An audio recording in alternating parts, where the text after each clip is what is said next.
You are great, yes, you are holy one. Walked upon the sea, raised the dead, reign in majesty, mighty God. Everything written about you is great. You are great, yes, you are holy one. Walked upon the sea, raised the dead. You reign in majesty, mighty God. Everything written about you is great. You are great. You are great. You are great. Oh yeah. Say you are great. Say you are great. Everything, yeah.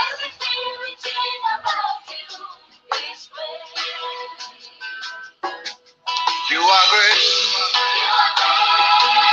You are great. Oh, you are great. You are. Oh, yeah, yeah. Say you are great. You are. Worship you today. With everything.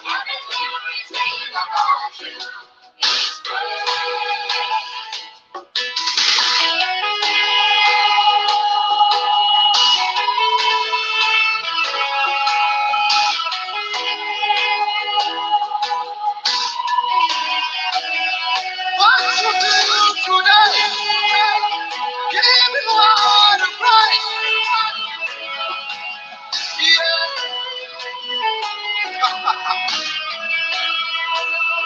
Mighty God. What you do today? Give you all the praise. As we lift our hands to you, we pleasure in our hearts. Raise our voice to say, everything about you is great. It's shiny. Worship you today. Give you all the praise. As we lift our hands to you, we pleasure in our hearts. We raise our voice to say, everything about you is great.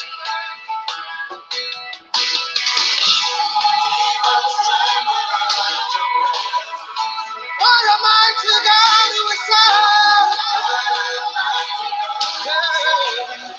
Glory, glory, hallelujah. Everything, yeah.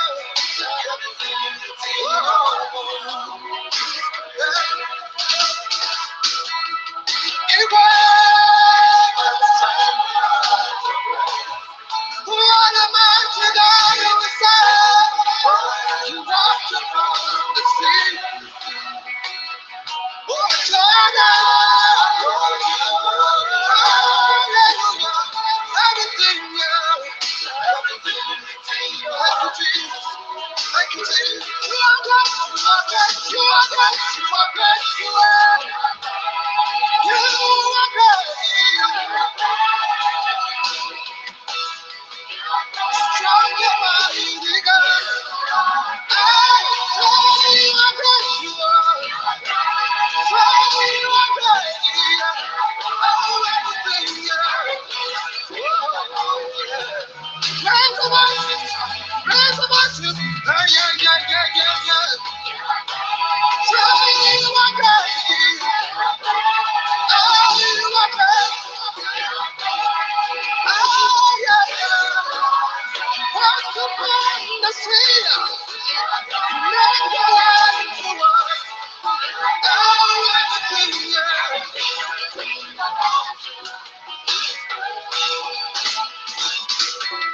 You are great, so great.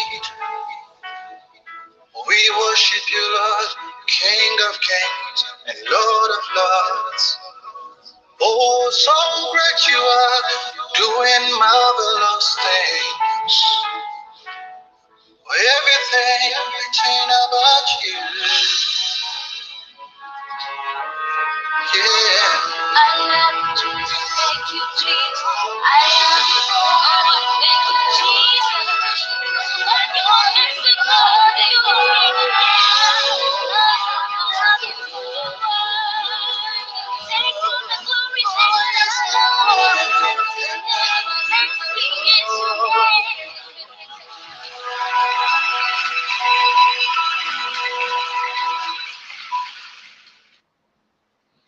You are once again welcome to Evangelist Inimakalu, Treasury of Excellent Knowledge. I am your servant, Evangelist Inimakalu, and I greet you on my personal behalf. As usual, I greet you on the behalf of the Lord, the owner, the creator of the whole universe, the Messiah and the Savior of the whole universe, Jesus the Christ, God himself who came in form of Jesus Christ, appearing to us as a fellow human being, God among humans. That is the meaning of Emmanuel. God came to stay with human beings for the purpose of salvation. To his name be all the glory. And I say to you special good evening from my base. The time from here is 6:31 p.m. Today being Monday, the 27th of this month of June 2022. And as I speak, I am live and direct on Evangelist Inimakalu, Treasury of Excellent Knowledge, via YouTube and Facebook. So if you are hearing my voice and you have not subscribed to my YouTube channel, do subscribe to my YouTube channel, because this is the beginning of building this wonderful channel. And I have begun the work of extracting my previous teachings, which I have in Inima Biafra, Treasury of Excellent Knowledge. I have begun to extract precisely my Christian teachings, which few people had listened to. And as a result of the circumstances at hand, I was using that one channel for both for Christian teachings and Biafra education. But now I have separated the Biafra education from Christian teaching channel. So this Evangelist Inimakalu, a treasury of excellent knowledge, from where you are watching me right now, is precisely for Christian programs. So this is precisely for Christian program. Starting from last week, I have begun to upload my previous teachings, which I do extract from Inima Biafra Treasury of Excellent Knowledge, and I have had a lot of them. So do subscribe to my YouTube channel. When at your own convenience, you begin to listen to those videos.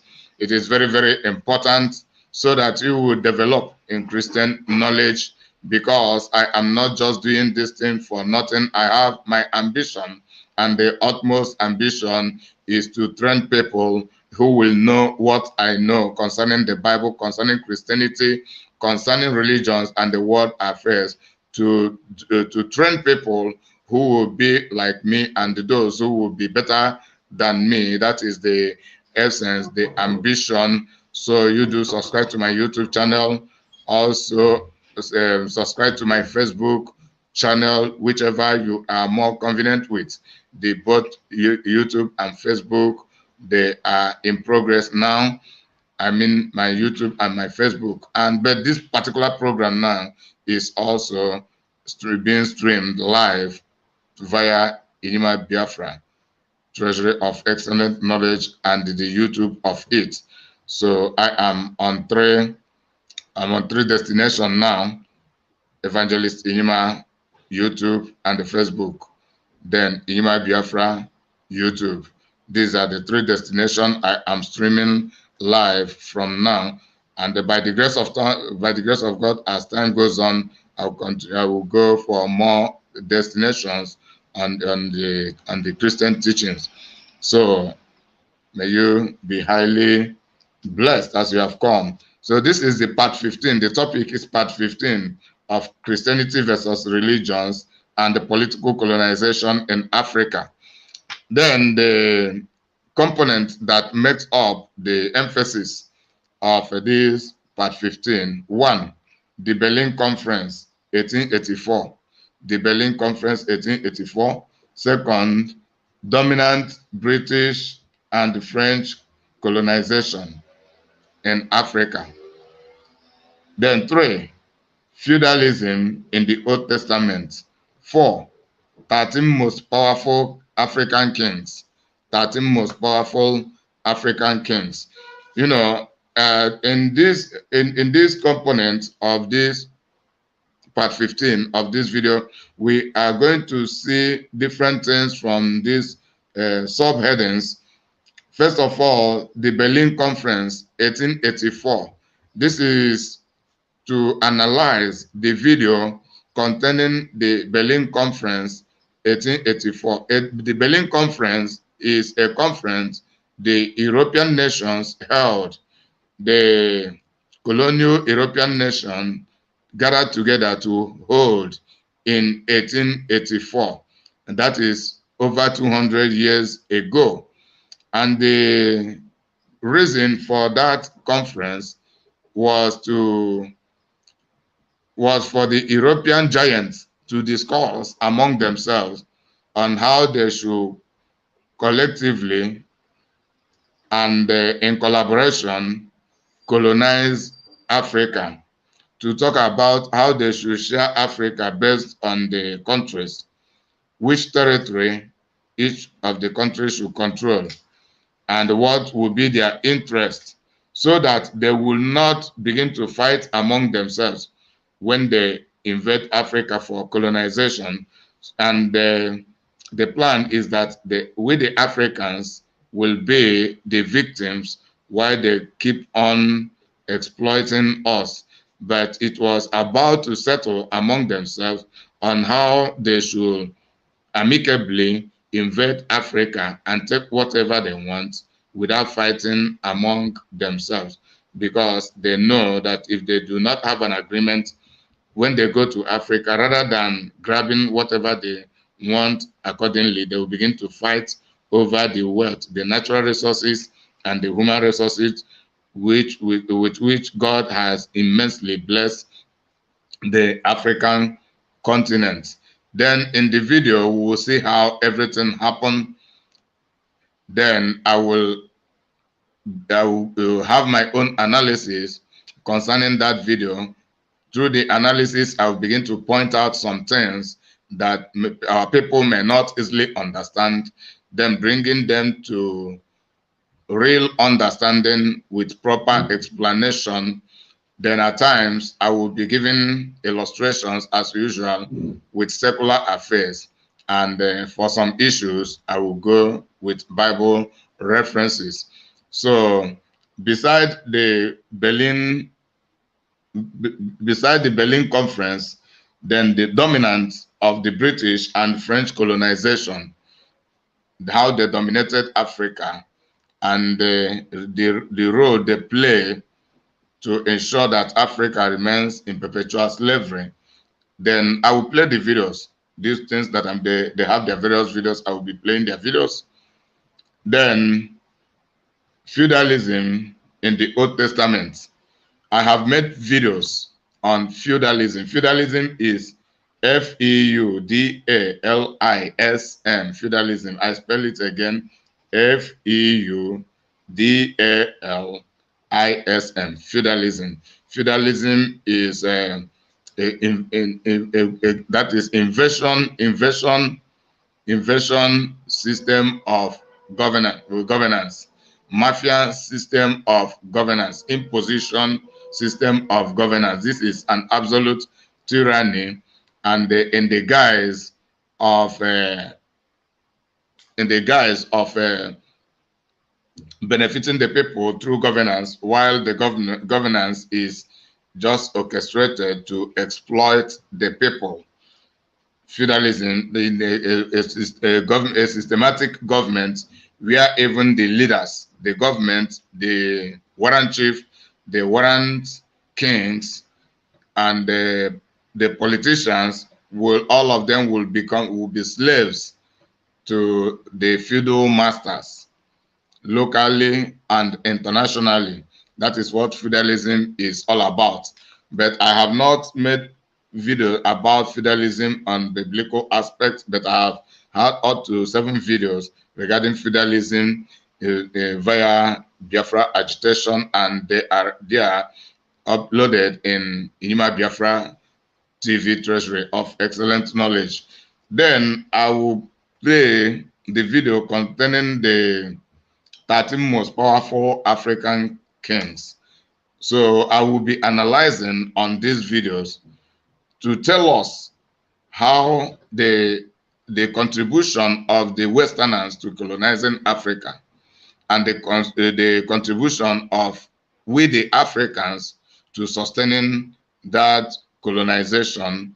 Then we'll talk about, I will hint on the role of Christianity and the religion of which is, to be precise, on Islam, then Christianity, then talking about colonial Christianity. I will also talk about the real Christianity, which is Christocentricity.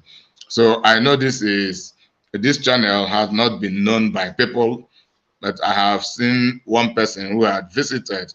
I don't know whom you are, but your presence is highly recognized. So as you have visited, you recommend this channel, Evangelist Inima Carlo channel, to others, so that people will begin to know what is happening here, and the people will begin to subscribe to come and be acquiring excellent knowledge. So without speaking further, I will just move on with the program.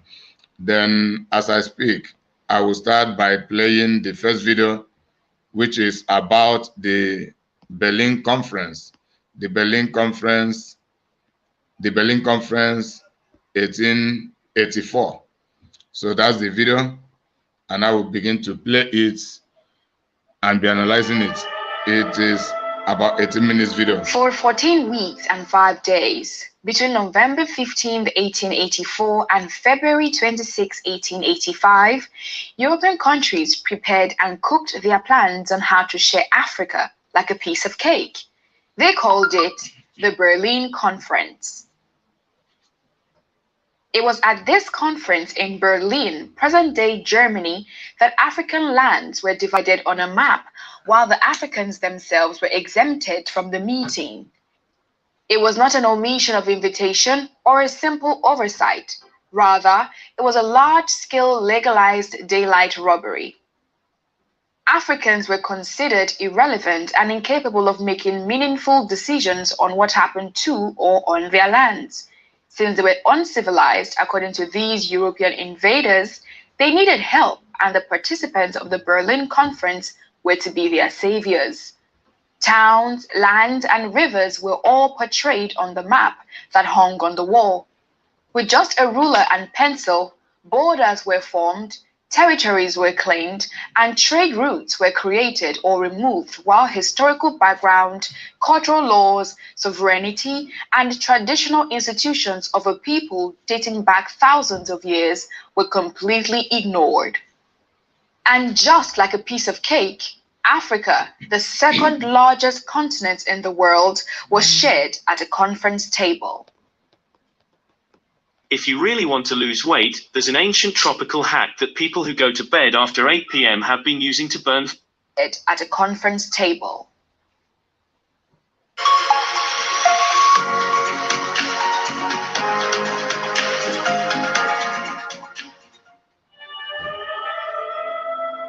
The Berlin Conference was organized by Otto von Bismarck, the first chancellor of the new German Empire, who was concerned with securing portions of the continent within which exploration had begun. The conference So the Berlin Conference was orchestrated by the Europeans, and with ruler and pencil with papers, they drew the map, the African map. They rationalized the Africa among themselves, who will control which territory. And the Africans, our ancestors, we are not consulted for this conference. The Berlin Conference, the Berlin we are talking about is the capital of Germany today. Berlin, the capital of Germany today. That is where the conference held. So the European giants came together to have that meeting. Then on a table, like a cake, they demonstrated they share the African continent, which was the second largest continent in the world. They shared it, and believing that our ancestors should not participate in the meeting because their opinions were not needed, even up to today, that the opinions of the Africans are not needed, and the Africans considered to be irrelevant. Then what makes the situation like this? First of all, we'll first ask ourselves, why was Africans irrelevant according to the Westerners? We are going to see some of the reasons which I'm going to point out now. One, there was overwhelming ignorance in Africa. Even until today, there is still overwhelming ignorance in Africa. Africans are not well equipped psychologically, intellectually, educationally, and otherwise. There is poor development in Africa. So the same thing we are experiencing today is what our ancestors underwent. We have lots of natural potential, both human and land natural potentials, but we do not have the knowledge to develop them. So we had our fathers, most of the majority, I know that there was civilization, but the civilization that could not protect their territory, and the invaders succeeded to invading the African continent to control our fathers, our ancestors, means that the civilization was poor compared to that of the Westerners. And that is not to say that the Westerners were right on what they had done. No, they were absolutely wrong because it is not their territory and they shouldn't have invaded it. And it is out of their greediness and selfishness and their wickedness that have caused them to do so. But it is our responsibility to protect what we have. And like our ancestors, like we today, even until today, we have not risen up. The majority of Africans have not risen up for us to protect what we have, to protect our legacy, to protect our territory, to protect our interests, to protect our life, to protect our health, to protect our natural resources, to protect our industrialization, to protect the food we eat and the food we should not eat. There is no protection. There is absolute insecurity in Africa. And most Africans are yet to realize that we are still under the same colonization. So, for Africans to be relevant in the world, we should not wait for the Westerners or the Asians to ascribe relevance to us. It is our responsibility to make ourselves relevant. And we cannot become relevant until we begin to develop ourselves.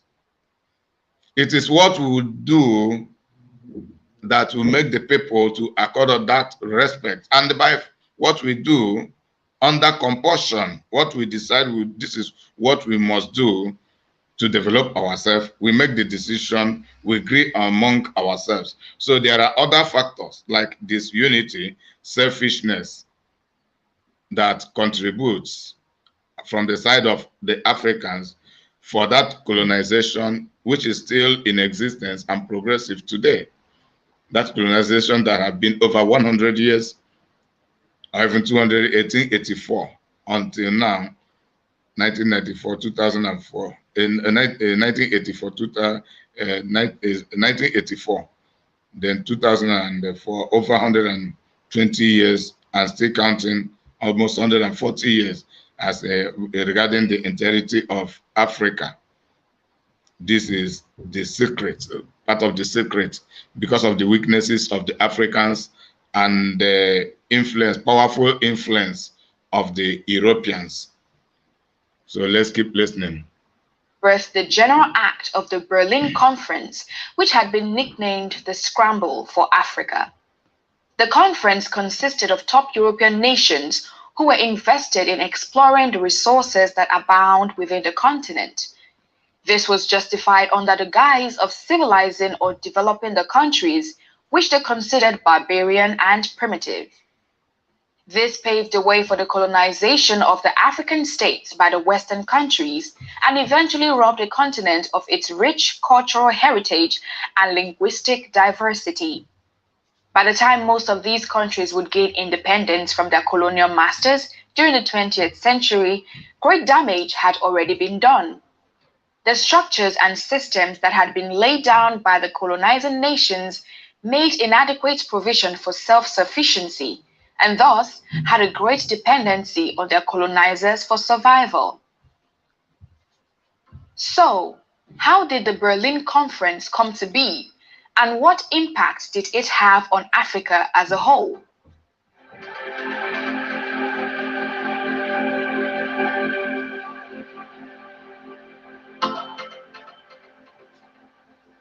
There was a general belief by the Europeans that Africa belonged to no one in particular and had to be claimed and developed.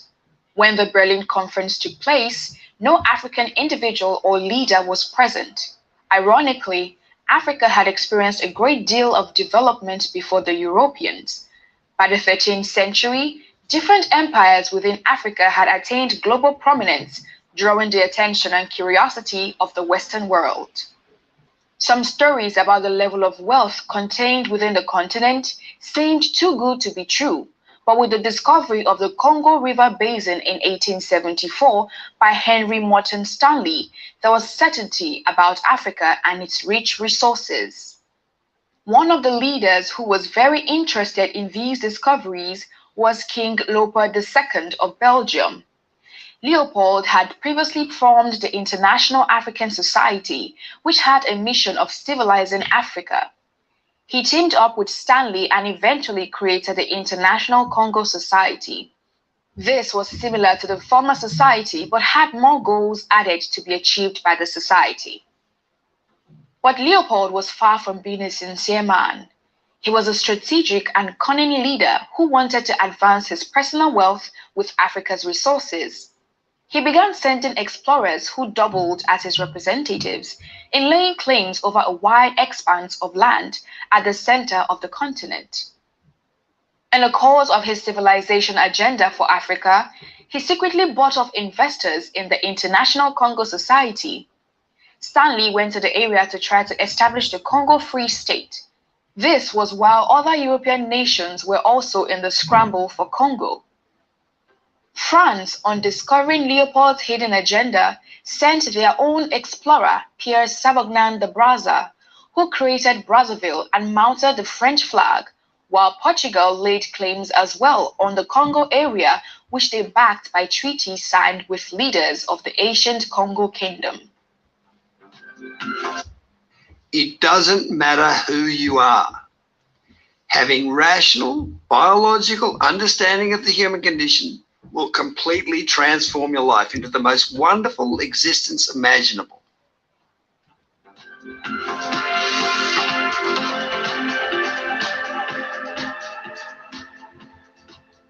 Other European countries began taking interest in a continent of gold they had heard rumors about, and this resulted in competition and great conflict between these nations that were claiming different regions of Africa. Great Britain and France were both having conflicts over West Africa, Portugal in Egypt, and Britain in East Africa. Leopold and the French also had conflicts in Central Africa over the Congo area. The German Chancellor Otto von Bismarck, whose country was considered an imperial power, also picked up interest in laying claims to African lands. He sought to resolve these conflicts by calling for the Berlin Conference. Bismarck felt these conflicts arose because there was no equal distribution of access to the economic advantage Africa provided, and called for the conference to resolve these irregularities. This proves that the purpose of the Berlin Conference was largely economical and not for developing the African states. Countries such as the Austro-Hungarian Empire, Belgium, Denmark, France, Great Britain, Italy, the Netherlands, Portugal, Russia, Spain, Sweden, Norway, and the Ottoman Empire were represented at the conference. The conference began on November 15, 1884, and went on for 14 weeks and 5 days, ending on February 26 of 1885. In the Berlin Conference, territories claimed by European countries were to be legalized, formalized, and then drawn on the map to avoid further conflict. Trade routes were also agreed upon amidst colonies, and a framework for colonizing territories was created. Explorers were to be sent out to explore the African lands. Then they would proceed to offer protection to the indigenous people of that land by signing treaties with them. Finally, the European explorers or ambassadors would return to their home country with the treaty signed. Then the government of that country would inform or negotiate with other European countries so that their claim over the African territory would be recognized and uncontested. In all of these establishments, Africans were not included or... The signing of the treaty is about feudalism. The signing of the treaty is about feudalism. They'll sign the treaty, and the treaty is all about signing the loyalty and compliance of the indigenous people through their leaders. What the Westerners did was to colonize the African leaders, surrender them. The African leaders were being caged.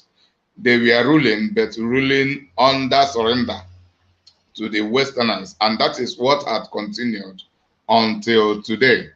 Then the African leaders became their colonial stooges, their feudal stooges. That is, it is a game of the mafias. These colonists were mafias, and I will categorically tell you that none of the colonists was a born-again Christian, because that is not in any way a kind of a life of any Christian.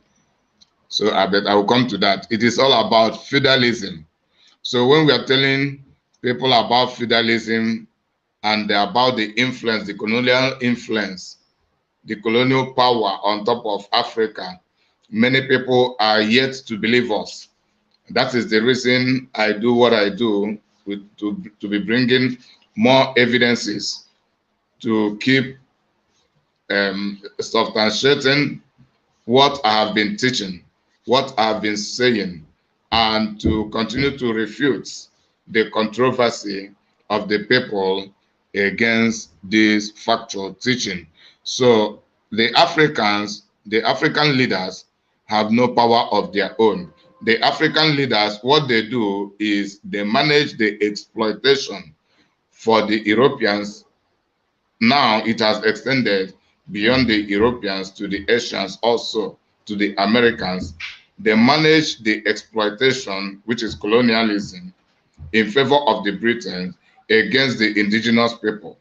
The indigenous people pay loyalty to their leader, to the African leaders, while African leaders pay loyalty to the to the foreign colonists. You are going to hear more about it in this particular video. Considered, although it was their land that was being divided, they were regarded as incapable of ruling themselves. It would also be interesting to note that most of the time, the indigenous rulers did not even understand what the treaty was about or what they were signing. In some scenarios, these treaties were signed by makeshift leaders who did not exactly have the authority to do so. However, one African leader saw through the tricks of the Europeans. Menelik, an important leader in Ethiopia who would eventually become emperor, wrote a letter to the participants of the conference clearly stating that Ethiopia would not be needing their protection. Although his letter was ignored, Ethiopia and Liberia were the only African states that were not colonized in the scramble. The Sultan of Zanzibar begged to be present at the conference, but to no avail. Little did he know that he was to be part of the main topic of discussion.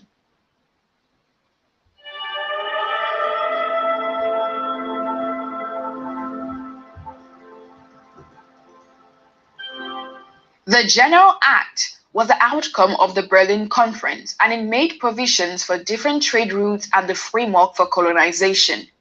It addressed different issues bordering on the colonial. So, I've had it. The real people who should have the authority to decide for Africans, I mean the real leaders, we are not consulted. What the colonists did was to go and curry favor with subordinates and the non-leaders who became obedient, who became selfishly and foolishly and blindly obedient to the Westerners. Then the Westerners chose them and make them the leaders and impose them on the people. And these are the people who they used to consult. And anyone who stands in opposition to that will be eliminated. That is what they were doing. Though that information is not contained in this video, but these are the things that happened during the colonial era. They will boycott the real leaders, the real chiefs, the real traditional leaders, because during those days, we do not have political leaders. It is the colonists that brought politics into Africa. So we never practice this kind of academic and this secular world stage politics. No, leadership was hereditary and it was royal. It was royal in different dimensions, and it belonged to some specific lineage of people. But what matters is that how did the leaders lead? Did they manage the affair of the people well? That is what matters. And you hear the commentator say that they believed and they concluded, I mean the colonists, they believed and they concluded on their own that the Africans are incapable of ruling themselves. So they needed help. This is how they come. They come in the guise of helping Africa. So this thing did not start today. It has begun over 100 years ago. So they always come in the guise of trying to help Africa, while the real motive for their coming is invading Africa, exploiting Africa, and killing and destroying those who stand in opposition to their invasion. So that is the truth of the whole matter. So we are going to hear furthermore what she has to say.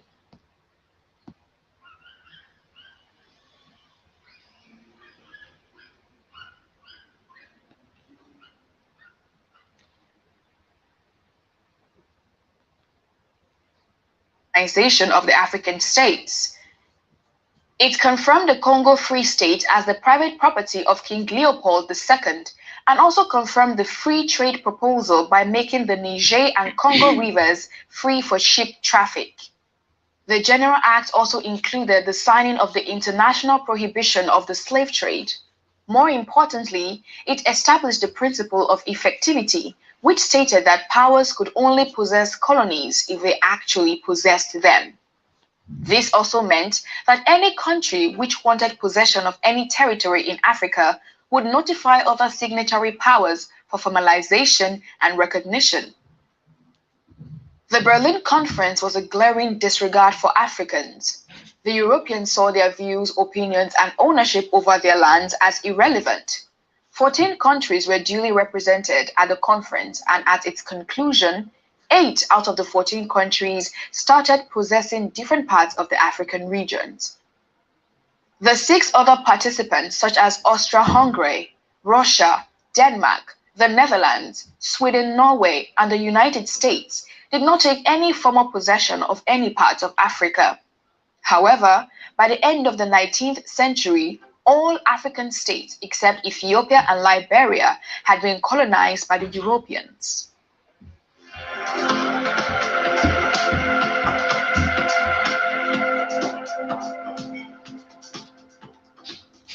After the Berlin Conference ended in 1885, it led to the creation of African countries by forcefully merging different ethnic groups, cultures, languages, and people.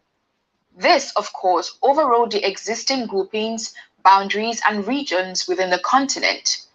The conference legalized what was not legal and created a ground for cooperation between the European countries on taking over the African states.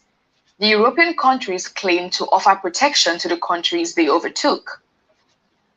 The 1884 and 1885 Berlin Conference would not only be the birthplace of colonization, but also the conflicts within and without countries, states, and ethnic groups that still exist to this day. The robbery did not only end with land and territories, but also cultural artifacts, treasures, and resources yet to be regained by the continent. It was obvious that the Europeans were wolves in sheep's clothing, fueled by the desire for acquiring Africa's natural resources for the betterment of their countries. As such, there was a need to secure their portions to maintain their industrial sector, which was just starting to grow. To achieve this, they had to secure African territories that would readily provide them with the resources they needed and a market for the goods they produced. A total of 50 countries were carved out of the scramble for Africa. Great Britain took control of Egypt, Sudan, Uganda, Kenya, South Africa, Zambia, Zimbabwe, Botswana, Nigeria, and Ghana. France took a better part of Western Africa, from Mauritania to Chad, and also Gabon and the Republic of Congo. Belgium and King Leopold II controlled the Democratic Republic of Congo, while Portugal took Mozambique in the east and Angola in the west. Italy got hold of Somalia, then known as Italian Somaliland, and a portion of Ethiopia later on.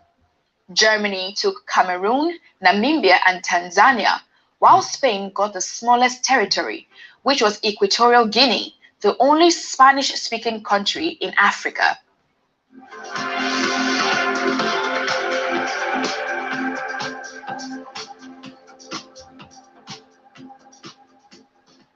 The Berlin Conference, which lasted for over 3 months, still evaded serious problems and questions that were left unanswered.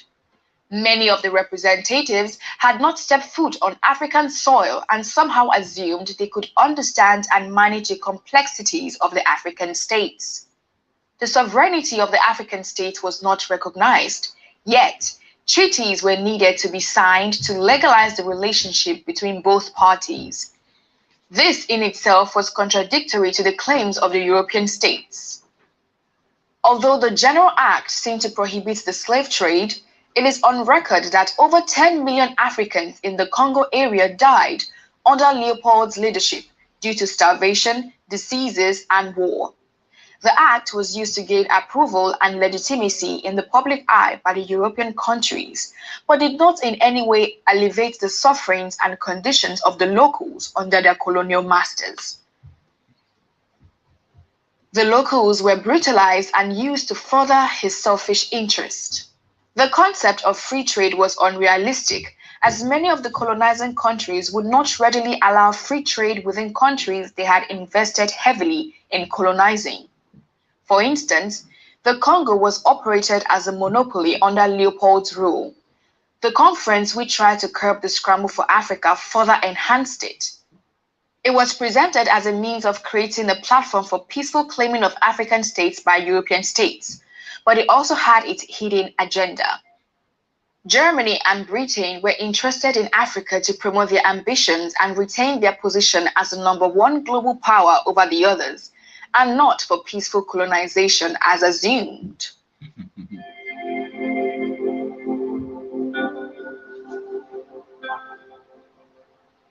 The Berlin Conference holds entirely different consequences for the continents involved. For Europe, it was just a failed enterprise, while in Africa, it created long-lasting damage that is still visible to this day. Some of the damages done by colonization have been said to be too large to be repaired. Even after gaining independence, most of these colonized African countries are still ill-equipped to be well run by themselves. Greed and corruption are the order of the day, and conflict still exists within the African borders. Some African diplomats have called for redrawing the African map and redefining the boundaries laid by the colonial masters. But there are also fears that this might aggravate an already politically tense climate. These fears have created another group of the opinion that the colonial boundaries be respected. Nevertheless, this does not suffice for the damages that run deeper in the cracks within the continent. It has been 137 years since the Berlin Conference ended, and one can only help but wonder if Africa would ever recover from the effects of the European invasion and plunder.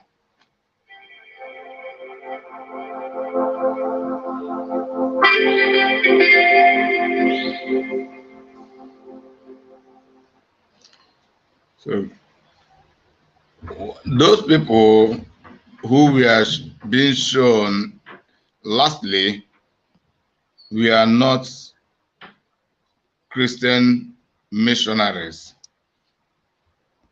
Rather, some of them were military, army, police, security apparatus of different categories, while the rest who were on suit, they were political agencies, politicians, colonial politicians. Then the religious aspect of it has not really emerged, but it will emerge through this video and another one which I will play later.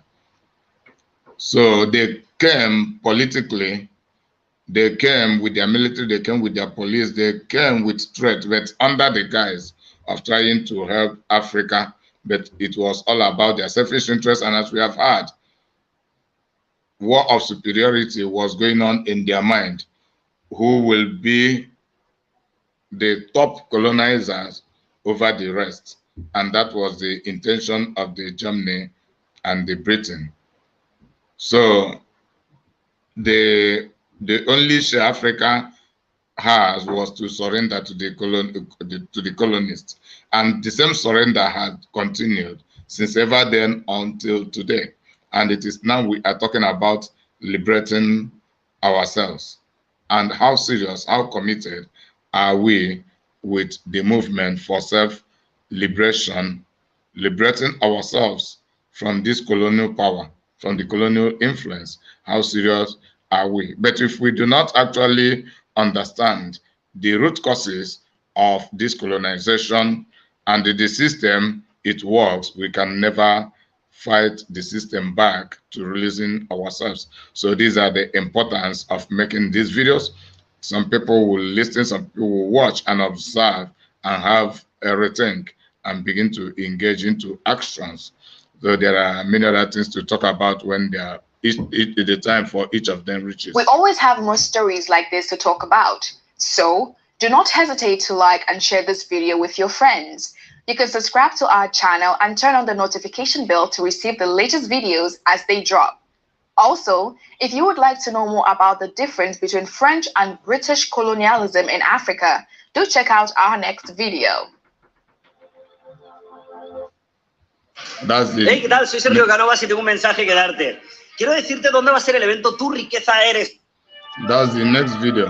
The difference between the current political order in most African countries is usually attributed to the legacies of colonialism. Britain, France, Germany, Portugal, Spain, and Italy were the major European powers that were involved in the complete colonization of Africa. However, the two nations that held the most colonies in Africa were France and Britain. The difference between French and British colonialism in Africa is the focus of this video.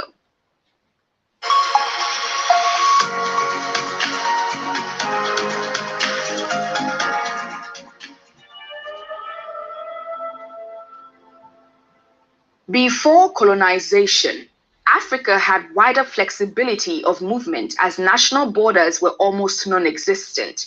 There was no structural form of government as large communities led to the formation of kingdoms, powerful empires, and city-states. This led to the formation of common languages, beliefs, traditions, cultures, value systems, art, lifestyle, and religious practices. However, a global European process of reaching all the continents of the world led to the colonization of Africa, and this process changed the world dramatically. European countries fought to take over African countries mainly because of their natural resources. Their reasons range from economic, political, and religious. At the time, the European continent was faced with economic depression and countries were losing money. Apart from being out of harm's way, Africa had an abundance of raw materials. Another reason for Africa's colonization was the just look at these people, see their appearance. Warriors. They are all warriors. Real colonists, not actually Christian missionaries. But a lot of them came to disguise themselves as Christian missionaries because that gave them a pathway also to penetrate our people. When they began to find it difficult, they began to use psychology, identifying what our people love so much. Then they will begin to each thing we love, our people love so much, they will adulterate the same thing and use it to penetrate our people, making our people believe that we are friends and they are friendly to us, that all of us can work together based on what our people believe. Why am I saying this? These people, a lot of them, pretend, they disguise themselves as Christian missionaries. They adulterated Christianity, bringing it to the Africans and most especially to the Biafran land of Africa because they came and observed that our people like worshiping system. We are committed to, our people were committed to religions. Then they came up with the adulterated and the colonial Christianity. Then, and that is alongside the Christocentricity, which is the real Christianity. They were colonizing people, and the real Christian missionary were also preaching the real gospel. But however, the colonists prevailed with their counterfeit Christianity, as because they had the weapon, they had the military, they had everything, and they were on the mission of stealing, killing, and destroying because they were under satanic influence. They were under satanic influence. They were not godly. Even until today, the colonists are not godly and they are satanists. So this is what I want us to understand. Just look at these photos and identify the kind of people in the photo. They are all warriors, militaries of different categories, military and police, and you see that appearing in their dressing. Need to use the African population, which served as cheap labor for European industries.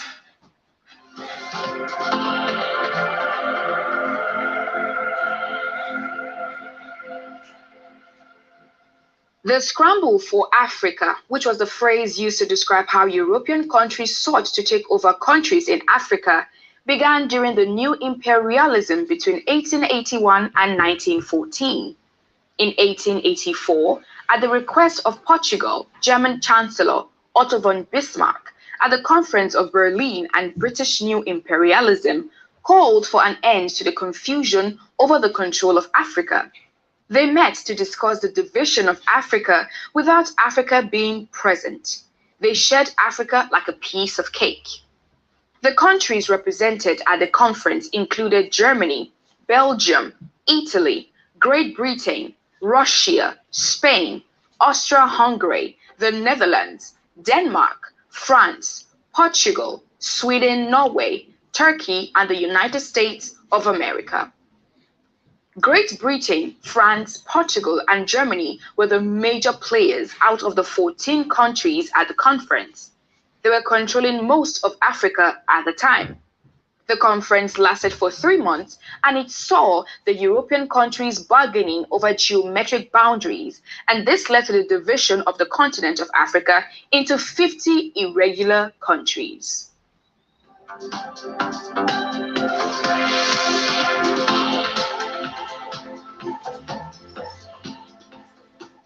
The rivalry between Britain and France also saw them fighting over the acquisition of Africa's territories.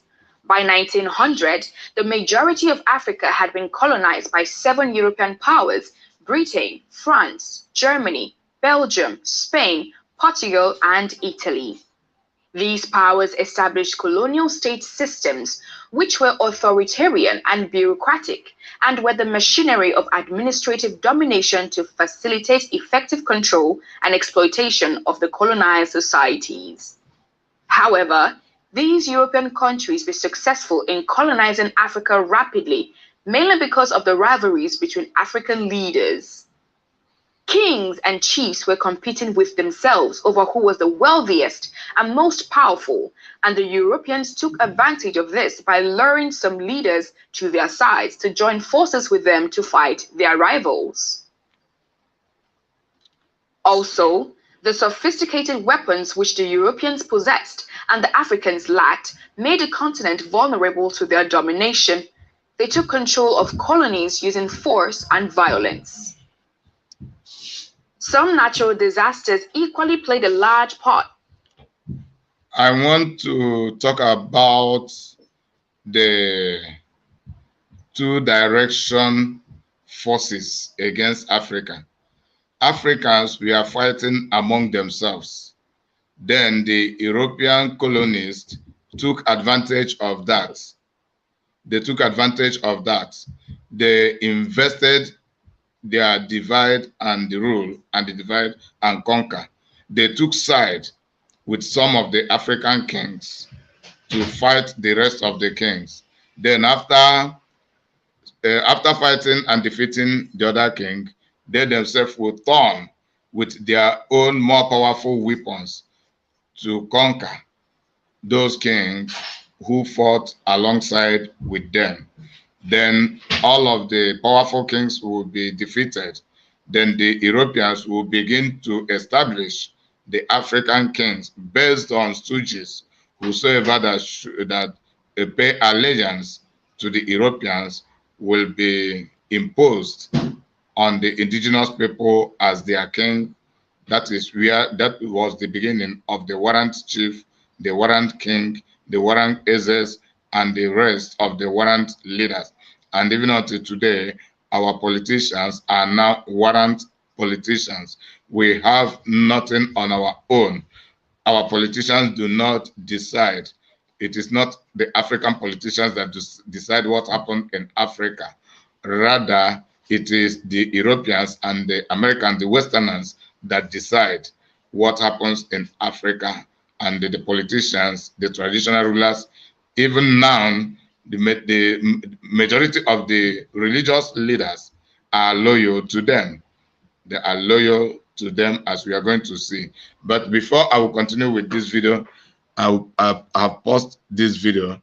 Before I will continue with it, I want to play another video.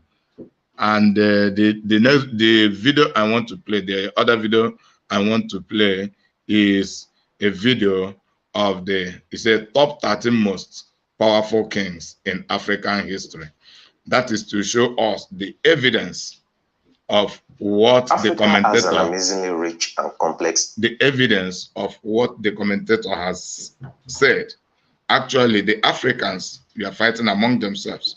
The kings, we are fighting kingdom against kingdom, kings against king. So they never focused. And the same thing is the problem we are suffering until today. We Africans are still fighting ourselves while the colonialists help us to fight ourselves. After killing ourselves, they come to control us. That has been continuous. So what I'm just pointing out here is that we have our own weaknesses that give the colonists advantage over us. And they cool down to watch and to observe our weaknesses as people, as Africans. Then they will invest their selfishness. They will supply us weapons to fight and kill ourselves. This is what things that have been happening. But why not we say no to that? Why not we reorganize among ourselves and decide on how we should live on our own to develop ourselves and doing this peacefully? I know that we may need them in some ways or in many ways, but it should be on agreement based on we rule ourselves. Then this is where we need the help, the assistance of the Westerners, and that should be on negotiation.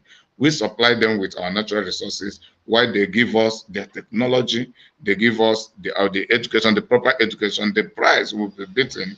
It is not the price that will be imposed by the Westerners. We Africans should evaluate our resources, evaluate our human potentials, then we transact with them. What they will do for us, we pay them. What we will do for them, they pay us and pay us appropriately, and they should no longer have influence over our government, over our resources management.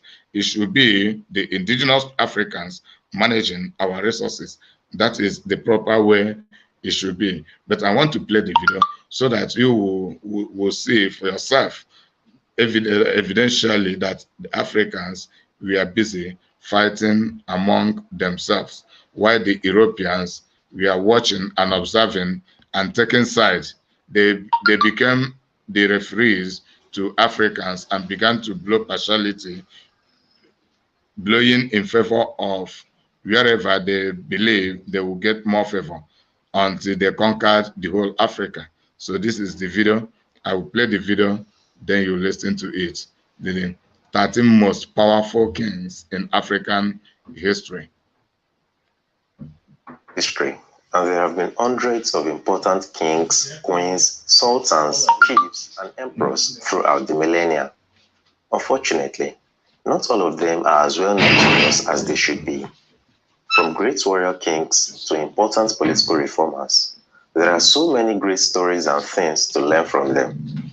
Largely overshadowed by our modern-day presidents and prime ministers and heads of states, in no particular order, here are 13 of the most powerful kings in ancient Africa.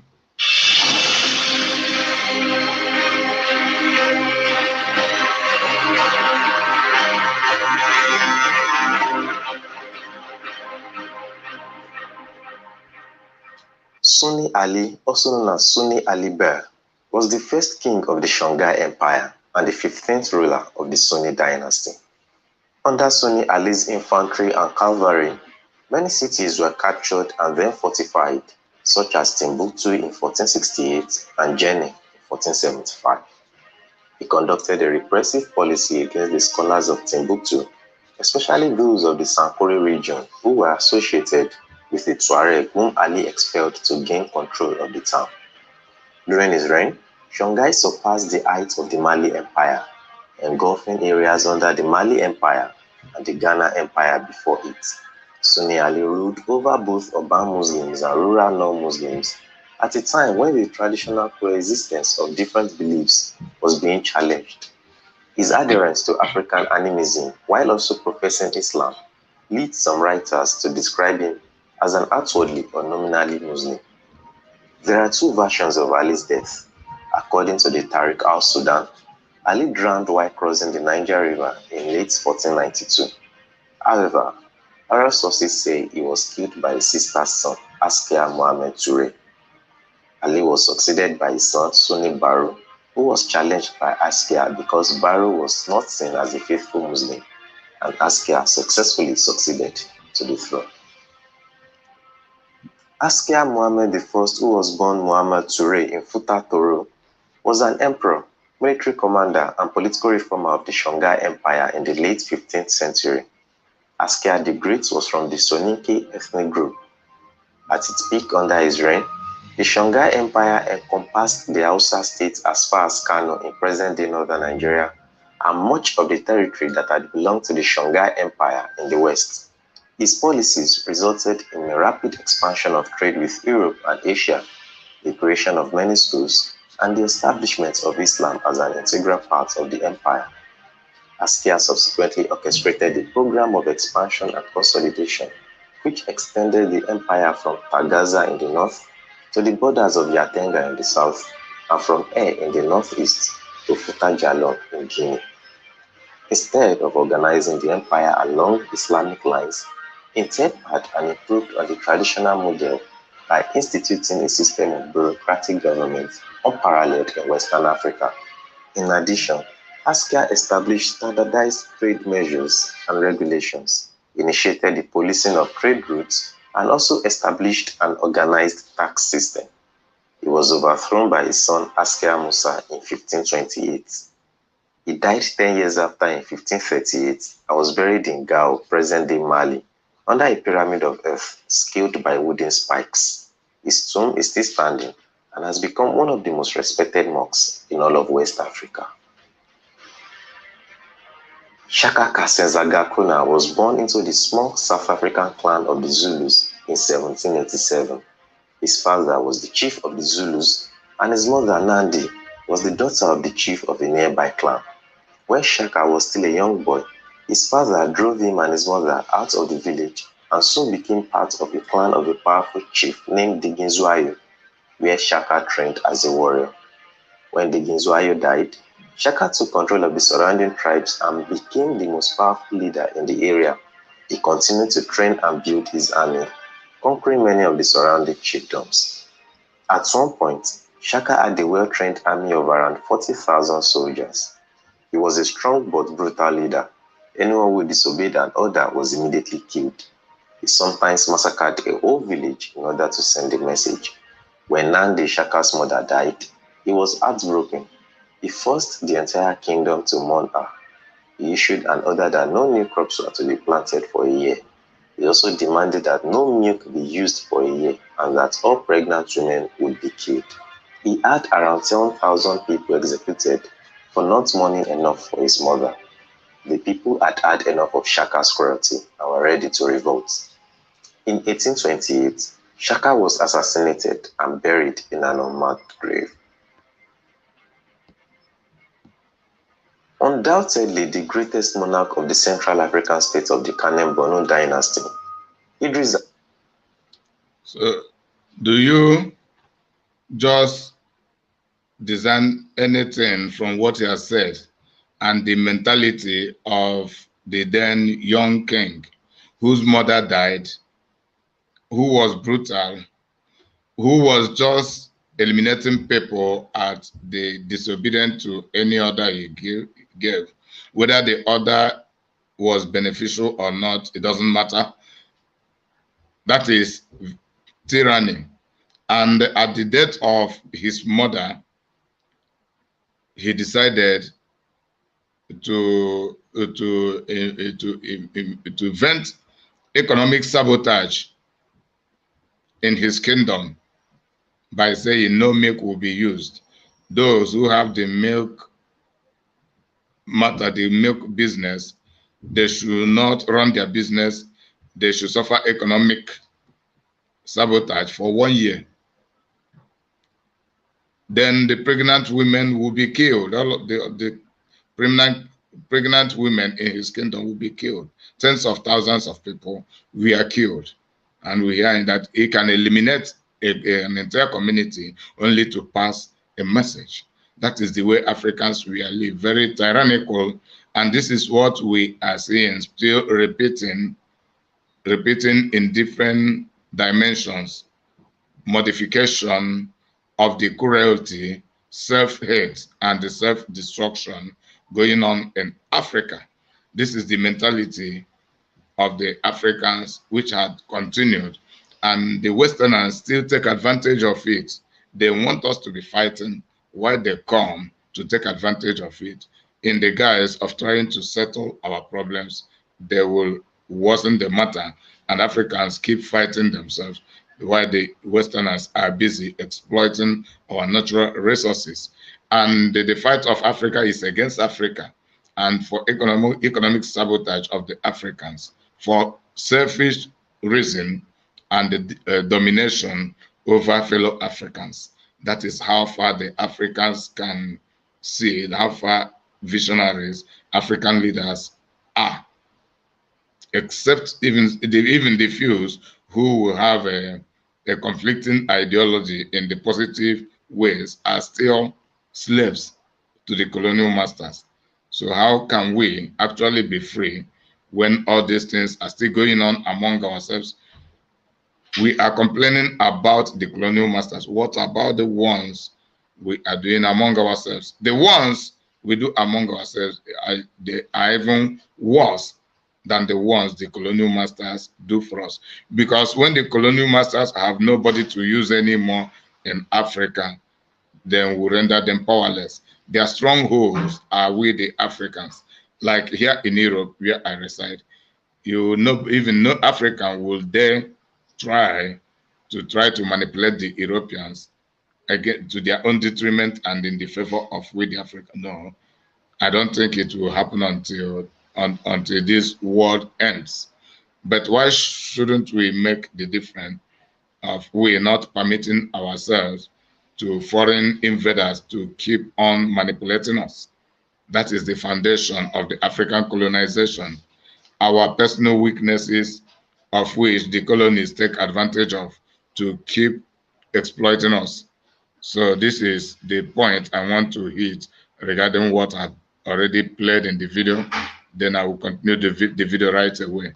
I will continue the video right away and we'll keep listening to it. Aluma was May or king of the Kanem Borno Empire, which was located mainly in present-day Chad and Nigeria. An outstanding statesman, Kanem Borno reached the zenith of his power under his rule. Aluma is remembered for his military skills, administrative reform, and Islamic piety. His major adversaries were the Hausa to the west, the Tuareg and Tubo to the north, and the Bulala to the east. Kanem Borno under Aluma was powerful and wealthy. Government revenue came from tributes, taxes, and trade. After the fall of Shanghai in 1591, Idris Aluma became the undisputed champion of the Muslims of the city. The empire then became the Borno Caliphate and the leading Islamic power in Africa. The capital city was called Ngazagamu, and it was one of the largest cities on earth. In 1658, Ngazagamu housed about 250,000 people. There were 660 avenues. Many of them were broad and unbending, indicative of town planning. The architecture of the high streets lined on both sides with trees offering shade. Such buildings had to be built on an unprecedented scale, and the workmanship was of the same quality as seen in Europe at the time. Aluma ruled from 1564 to 1596 according to the Diwan. He died in the Bagreme campaign where he was mortally wounded. Later, he was buried in the Lake Alu, south of the Maiduguri, present-day northern Nigeria. Born in 1844 in Abome, Benazin Osubowile was the 11th king of Dahomey from 1889 to 1894. Dahomey was one of the most powerful kingdoms of West Africa, deriving its power from trade and its superior army. At the time, Benazin masterfully led an army of 15,000 men and 5,000 Amazon women. In February 1890, the French occupied Cotonou. Benazin, now king after his father's sudden death, prepared for war. His forces attacked the French simultaneously on two fronts, militarily at Cotonou and economically by destroying the palm plantations at Porto Novo. However, France was determined to annex Dahomey before the British or Germans did. Béhanzin, knowing that he would have to defend his sovereignty, continued upgrading his army in preparation for renewed war. He declared a treaty made by his father in 1868 null and void. From this, war began. In 1894, Béhanzin was defeated by Colonel Alfred Amedi Dodds, a Senegalese mulatto who was sent to fight against him with powerful French armed forces. Béhanzin, not wanting his people to be massacred, surrendered his person to Dodds without signing any instrument of national surrender or treaty.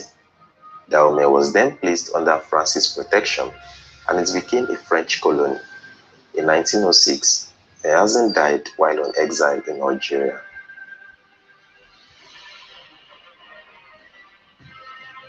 Menelik II was the emperor of Ethiopia from 1889 to his death in 1913.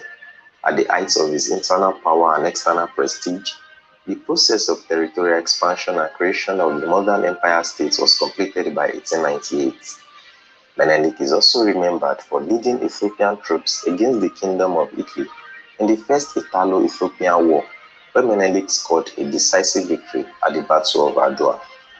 Ethiopia was transformed under Emperor Menelik, the major signpost of modernization with the help of key ministerial advisors were put in place.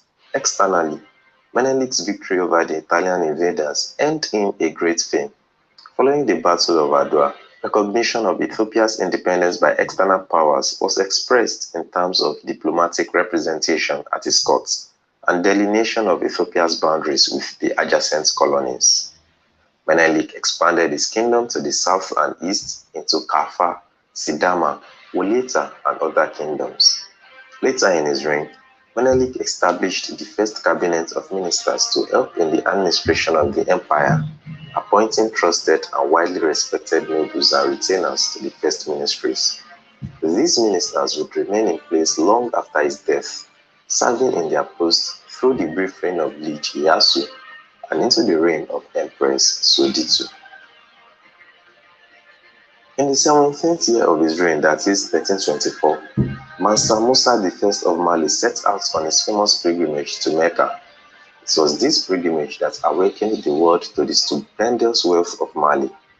Cairo and Mecca received this royal personage, traveling from his capital of Niani on the upper Niger River to Walata, present-day Mauritania, and on to Tuat, now in Algeria, before making his way to Cairo. Mansa Musa was accompanied by an impressive caravan consisting of 60,000 men, including a personal retinue of 12,000 slaves, all clad in brocade and Persian silk. The emperor himself rode on horseback and was directly preceded by 500 slaves, each carrying a gold-adorned staff. In addition, Mansa Musa had a baggage train of 80 camels, each carrying 300 pounds of gold. The historian Al-Umari, who visited Cairo 12 years after the emperor's visit, found the inhabitants of this city, with a population estimated at 1 million, still singing the praises of Mansa Musa. So lavish was the emperor in his spending that he flooded the Cairo market with gold, thereby causing such a decline in its value that the market some 12 years later had still not fully recovered. Under Mansa Musa, Timbuktu grew to be a very important commercial city, having caravan connections with Egypt and with all other important trade centers in North Africa. Mansa Musa not only expanded Mali's borders from the Atlantic to Nigeria, but also built a vast trade network from gold and salt and undertook various building projects, truly making Timbuktu the center of West Africa, if not the world at the time. Tutankhamun was the Ghana, that is ruler of the Ouagadougou, from 1037 to 1075. He was described in contemporary accounts as a lover of justice, and he settled many disputes within his empire personally. He became known for his involvement in communities and for the fact he greatly boosted the economy of the empire. He was able to further cultivate his public image through projecting an air of magic and mysticism. During his reign, Manning controlled numerous warriors that were tasked with defending the kingdom. Later on in his reign, the kingdom would eventually fall because of a few factors. One factor was the system of governance and the division between Muslims and non-Muslims. Mani himself was not a Muslim. He had succeeded Basi in 1062 and like him had refused to convert to Islam. The missionary Almoravids who wanted to convert other people to their faith started invading the empire under Abu Bakr ibn Umar. However, in 1076, the Almoravids succeeded in sacking the empire's capital of Kumbe, Saleh. Mani continued to rule as a vassal of the Almoravids and paid tribute to them. The Almoravids were expelled in 1087, with Abu Bakr being killed. The empire had, however, been severely weakened, and the territories formerly ruled by it had become independent. Islam, which had become the dominant faith of its upper class, was being imposed on all subjects, and many animists who migrated to other areas away from the empire. Sultan Ibrahim Unjoya ruled over Bamum and its inhabitants in western Cameroon in the late 19th and early 20th centuries. His dynasty went back centuries, but his rule was delayed, first because of his age, and second because he had to recover the head of his father from an adversarial clan, which was of great cultural significance to the Bamum. He created the first written scripts for the Bamum language and established schools. In 1902, German colonizers arrived in the Bamum Kingdom. The entire region had been claimed by Germany in the European partition of Africa in 1884. Resistance by neighboring peoples had proven futile, so Sultan Njoya opted for a tactical surrender, warmly welcoming the German occupiers. This strategy allowed the Sultan to maintain a high degree of autonomy in his administration of the state. He ceded military authority to the Germans, but was able to continue his ambitious cultural projects without interruption, while also seeking to modernize and reform his kingdom. The Sultan also welcomed Protestant Christian missionaries from the Basel Mission, who established a base in Fumban in 1906. Njoya encouraged his nobles to enter their children in Christian schools, while still maintaining his own Bamum schools. Muhammad Ahmad ibn as-Sa'id Abd Allah was a Muslim religious leader and a Sufi teacher in the Anglo-Egyptian Sudan. He declared a jihad. Anglo-Egyptian Sudan, colonized by the English, by the Britain. Then there is one point I want to hit here, and that is, according to the previous kings whose photo was just who has just passed from the video, he has the intention to developing his territory. Likewise, the rest of the African kings, as at then, even until now, the leaders have the intention to develop our territory, but the colonial power can never allow them. Then infight can never allow them.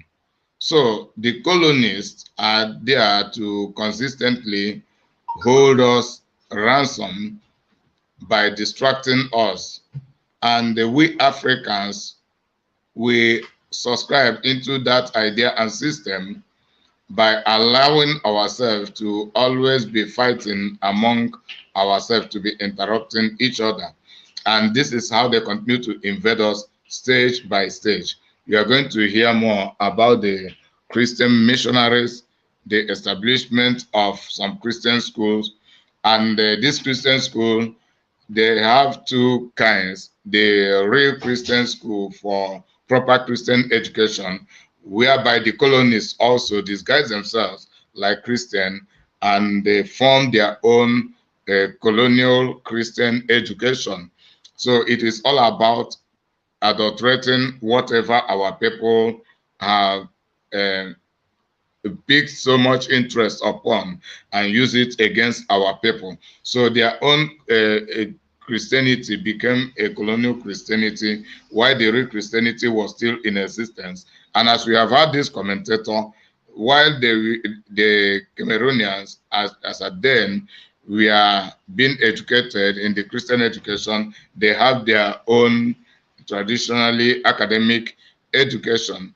but the colonists will find a way to eliminate their traditional academic education because they have ulterior motive. That is how everything had went wrong. But our generations, what are we doing? Are we actually doing the needful to change the system, or are we worsening the matter by fighting among ourselves unnecessarily, and by so doing, we keep on supporting the consistent colonization?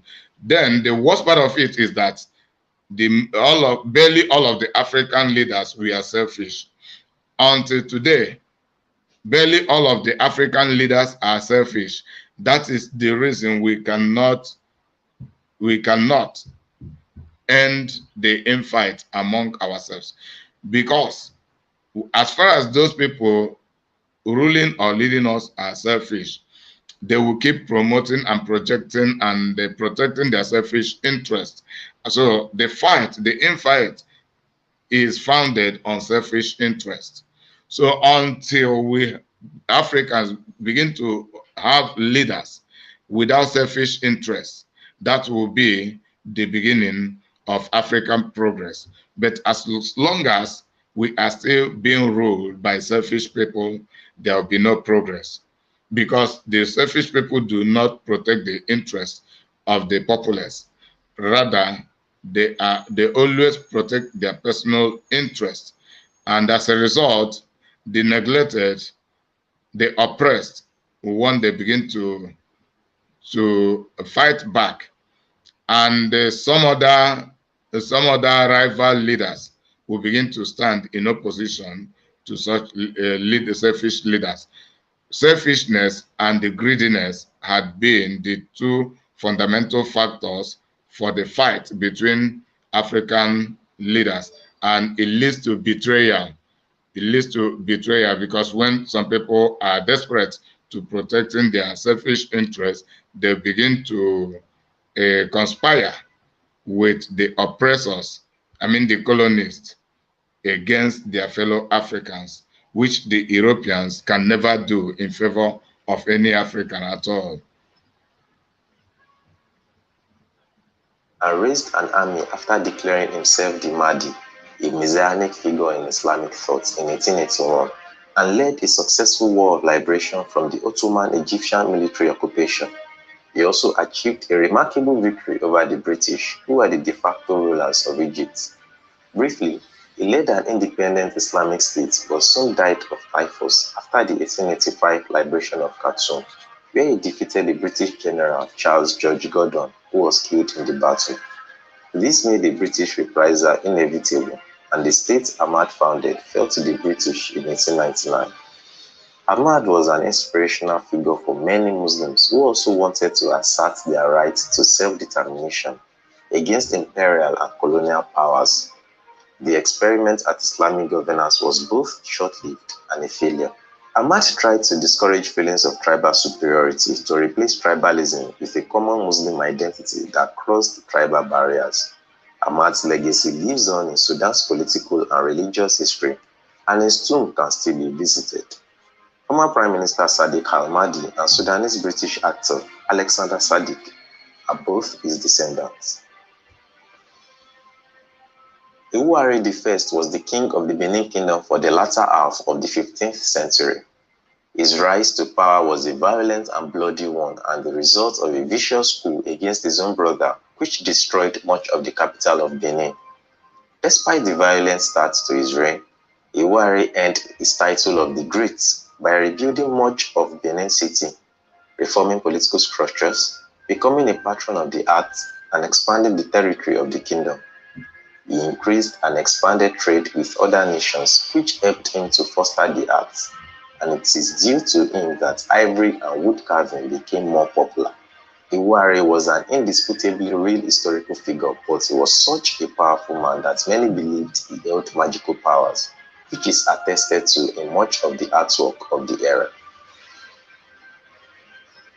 Alaafin Abiodun Adegolu was an 18th century king of the Oyo people in present-day Nigeria, coming to the throne shortly after the Oyo conquest of neighboring Dahomey. Abiodun soon found himself embroiled in a civil war over the goals of the newly wealthy states. Basharon Gaa, the empire's prime minister and Lord Marshal, had used his power to pervert the constitutional terms of abdication in a bid to limit the powers of the Alaafin and gain more political power for himself. During Gaa's power play, he had succeeded in deposing 4 previous kings. In terms of trade, while Abiodun favored economic expansion for the sake of the Oyo Empire, his opponents favored using the wealth from Dahome's tributes to finance further military expansion. Abiodun soon proved victorious and pursued a policy of peaceful trade with the European merchants of the coast. This course significantly weakened the army, leaving his successor Awole to face a number of local rebellions. Abiodun's reign is generally remembered as a time of peace and prosperity for the Oyo Empire. His descendant Alaafin Atiba was the founder of the ruling dynasty in the present Oyo. His grandson, Candido da Fonseca Gavao, under the title of Dom Oba II, was an important South American abolitionist during Pedro II of Brazil's rule.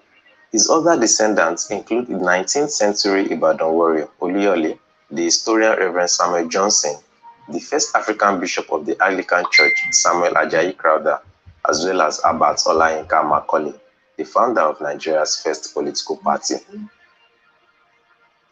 In 1809, Usman Dan Fodio founded the Sokoto Caliphate. Dan Fodio, a religious author, writer, and Islamic activist, was one of the urbanized ethnic Fulani communities living in the Hausa state in what is now northern Nigeria. An instructor at the Maliki School of Law and the Kadiriya Order of Sufism, he remained in the city-state of Gober until 1802, when, inspired by his reformist ideas and growing persecution by local authorities, he led his followers into exile. Dan Fodio wrote more than 100 books on religion, administration, culture, and community. He blamed the current African Muslim rulers for what he saw as corruption, paganism, or breach of the principles of Sharia law and heavy taxation. He promoted literacy and education, particularly for women, and many of his daughters became scholars and authors. His works and sayings are still very much quoted today. Usman Dan Fodio retired after 1811 and continued to write about the moral actions of the Muslim faith.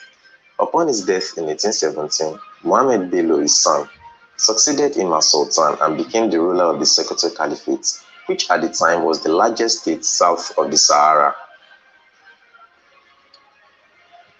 Are there other African kings whose stories you would like to tell us? Let us know in the comments below. If you enjoyed the video, don't hesitate to like and share it with your friends. Would you like to know more about other powerful African queens? Check that out in the next video. You can also subscribe to our channel to receive the latest videos as they drop.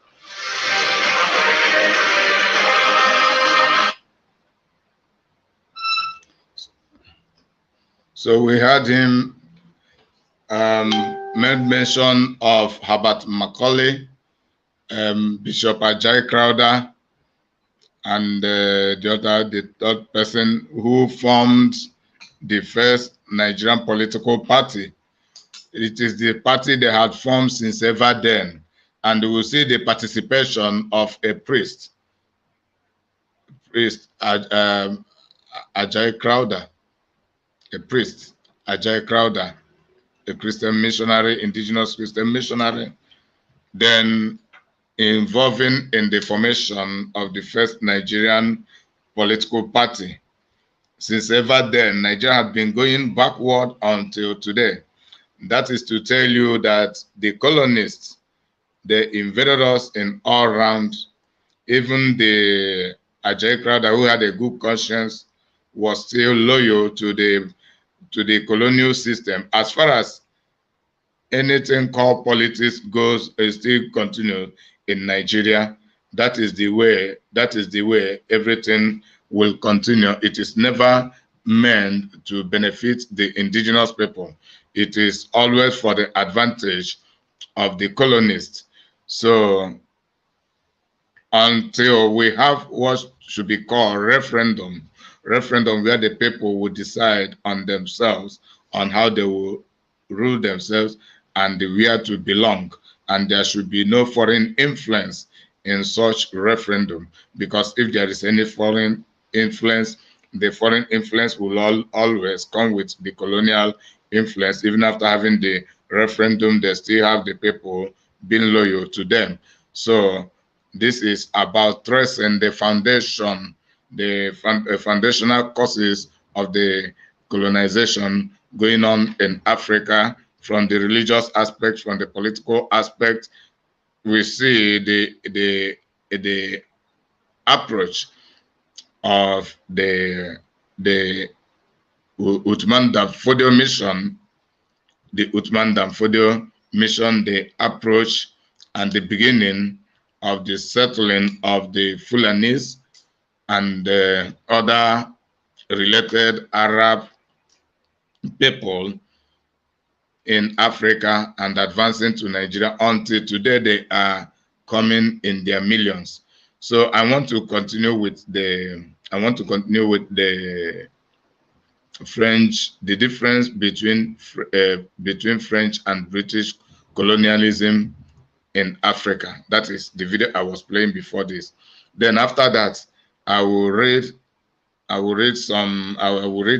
record about feudalism in the Old Testament. That should be the last batch of this program.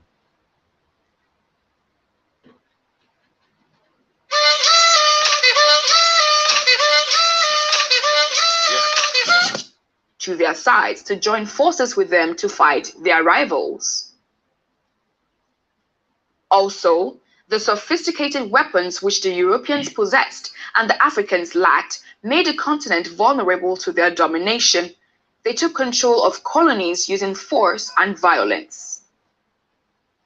Some natural disasters equally played a large part in the rapid colonization of Africa. Drought in 1895 led to a food shortage, which caused the death of both man and animals and also weakened the population. There was also a plague of locusts, which destroyed the few crops that were grown. Cattle plague also broke out, leading to the death of cattle, sheep, and goats.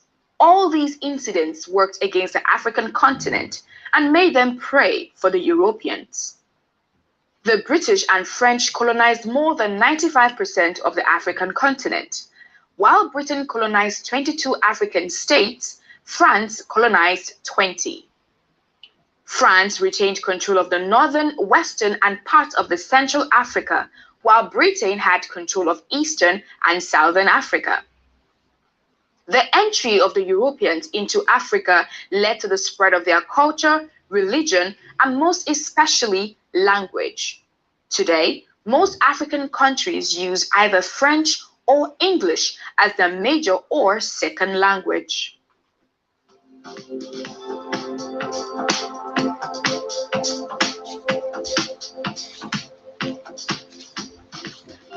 The French had been in Africa as early as the 1600s, but this changed during the Industrial Revolution, when European countries had a need for raw materials and manpower, thereby seeing Africa as their go-to. After the Berlin Conference in 1884, where an agreement was made concerning the colonization of Africa, France colonized West Africa between 1890 and 1914. The French established its first African colony in 1830 after seizing Algeria.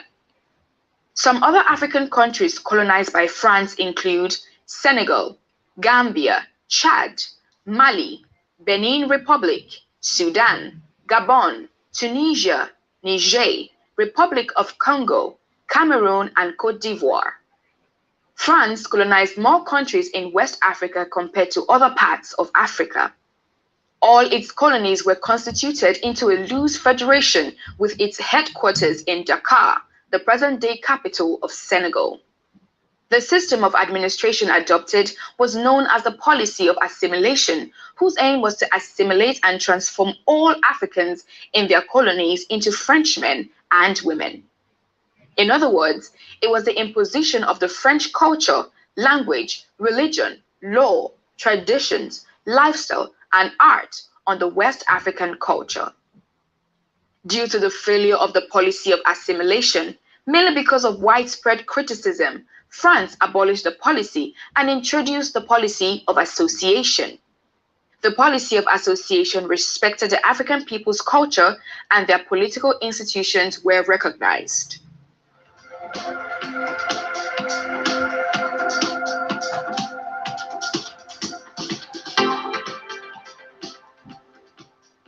For a long time, Britain was only interested in having a few outposts in West Africa for the slave trade business. However, British abolitionists succeeded in outlawing the slave trade in 1807. It wasn't until the latter part of the 19th century that Britain's interest in colonizing Africa was aroused, and the scramble for Africa led the British to aggressively expand and defend their colonies. The Berlin Conference carved up Africa, and the British got the southern and northeastern parts of the continent, thus leading Britain to spread its tentacles across the continent of Africa. It included lands in North Africa, much of West Africa, and a whole lot of territories in Eastern and Southern Africa. Some African countries colonized by Britain include South Africa, Zimbabwe, Ghana, Malawi, Nigeria, Kenya, and Uganda. One notable Briton who justified the colonization of Africa was David Livingstone. He was an explorer who went around much of Africa's interior. Livingstone reported back home that Britain had a duty to introduce the 3 C's, that is, Christianity, commerce, and civilization, to Africa. It was thought that Christianity would provide the moral principles that would guide Africans, while commerce and civilization would encourage them to produce their own goods. Therefore, it is no secret that British rule had a significant impact on the lives and economy of Africans. Ruling in Egypt, the main interest of the British was to have control of the trade route starting from Egypt to the Red Sea all the way to India. The Egyptians were receptive to the British and even sent their children to school in Britain. Britain, in return, did not interfere with their Islamic beliefs and even assisted in building more mosques. Meanwhile, in West Africa, the British were more heavily involved with the leaders of these nations, allowing them to rule their people any way they deemed fit, but they still paid their taxes to Britain. They adopted the British language, dressing, lifestyle, and religion, were educated in Britain, and took up positions in the civil service. However, in South Africa, a different scenario played out. There was a mixture of the British Boers, who were descendants of Dutch settlers from the 1600s, and native Africans such as the Xhosa, the Zulu, and the Matabele. The Boers disliked the British rule because they saw the native Africans as inferior to them and treated them as slaves. Tensions between them eventually led to the Boer War from 1899 to 1902, which ended the war of superiority, the feeling of superiority, the concept of the high-bred and of the low-bred. The Britain and the rest of the Western are regarding themselves to be the people of the high-bred, while the Africans are the people of the low-bred. And as a reason, we begin today, we hear what is called a first world, second world, and the third world countries. So this is about concept of superiority, which is part of the colonization. Then talking about the change, alteration of religions and the investing of the colonial religions, British religions. Now we differentiate between British religion to Christianity, then British Christianity to the real Christianity, which is the Christocentricity. As many Africans misunderstand and they propagate, they say that the Christianity is a white man's religion, but that is not true. And some say that it is brought to us from England. That is not true. What they brought was not actually Christianity, rather they adulterated their religion, their colonial the colonial religion, disguising it to be Christianity because Christianity was rampant and was excelling, was predominant as at then, was predominant both in the Europe, and was advancing to all over the world, as we can now know today that there had been a time when Christianity was dominant. Even until today, Christianity is still dominant. But this end of the time we are in, things are changing when people have begun to lose their proper Christian faith. So the point I am making here is that they came with the adulterated Christianity, which became a colonial Christianity, and the real Christianity began from Israel, from heaven, landed in Israel as authored by Jesus Christ, being exported to the rest of the world as it is still being exported to the rest of the world. As I am here now, I'm talking about it. I don't know who will watch this video later, and I have seen a few people who have just connected with me to listen to this particular video, and they're from different parts of the world. So that is how it goes. Christianity, the real Christianity, is actually meant for moral principle, to develop the people morally, because when people are morally developed, they think rightly, then they behave rightly. It is there they can manage things very rightly. There they lay the foundation of progress and the prosperity. So that is the stance of Christianity, and it is the will of God that we should live peacefully and prosperously, progressively and successfully in this. That is the will of God, and that can only be achieved when all of us practice not colonial Christianity, but the real Christianity, the real Christianity, the Christianity of Jesus Christ. Jesus Christ never colonized anybody. Rather, he was busy and is still busy building the good morality among humanity. So those people who brought those Christianity were not actually real Christians. Rather, they were part of this. They were part of these colonists who disguised themselves in form of Christians to keep on deceiving our people and to continue their colonization. That is what had played out. That is what had played out. And we are now making the correction. And by the grace of God, I am a Christian evangelist. That is the reason I am making these videos, so that the wise will be listening from my channel to know the truth and observe the truth for themselves and apply the truth for them to get the proper result, and to equip our people so that they will not continue to be falling victim of religious deceptions and colonial deceptions in the guise of Christianity. So that is my work. That is the essence of Evangelist Inima Treasury of Excellent Knowledge. May God bless you as we keep listening to that video. With a British victory and peace terms were drawn. Thus, with these variations, it is difficult to make a conclusive judgment about British rule in Africa. Their arrival on the African continent definitely disrupted the traditional African culture and traditions and widened the gap between the people and their chiefs.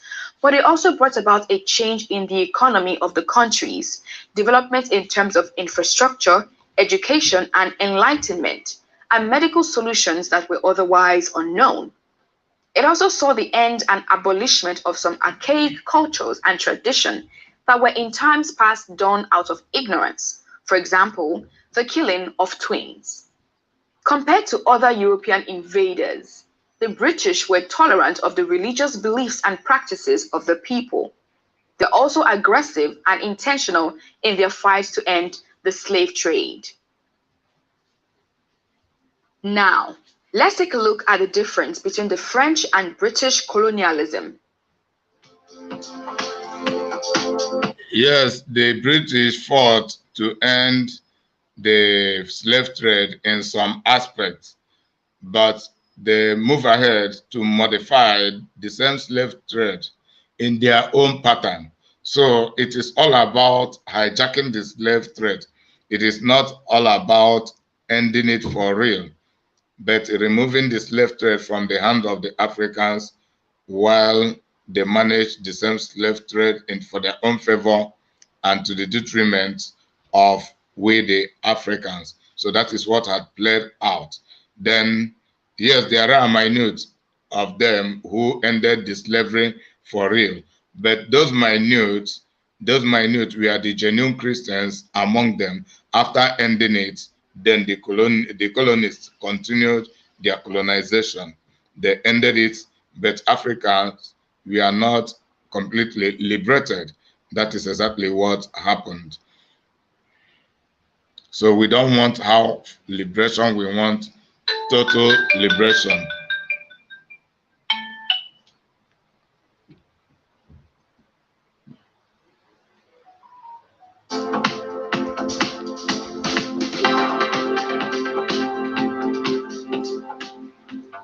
There are so many dissimilarities between the administration of the French and that of the British. While Britain practiced the indirect rule system of government, France adopted a direct rule system of government. The indirect rule system of government utilizes the traditional political institutions of the people to govern them, which gives each colony the opportunity to administer their area as long as the indigenous leaders agree to do whatever the colonial masters ordered. On the contrary, a direct rule system of government is when central authority dominates and takes direct control over the rule and administration of a territory that had been largely self-governing. Thus, the British respected traditional rulers while France was in contempt for local languages, traditions, and culture. The world is in chaos. We absolutely, desperately need understanding of our deeply troubled human condition. Indirect rule was the brainchild of the British colonial administrator, Frederick Lord Lugard, and was the main system used by the British in overseeing their colonies compared to other systems of government they had in operation. They used African leaders to work on their behalf and imposed obedience on their fellow Africans. Lugard first experimented with the indirect rule in northern Nigeria, which worked with the emirs and the Sokoto Caliphate in charge, but this rule failed in the southern part of Nigeria. In the north, where indirect rule systems seemingly worked, the Fulani emirs were autocratic and corrupt, which led to riots from non-Fulanis and non-Muslim protesting their misrule.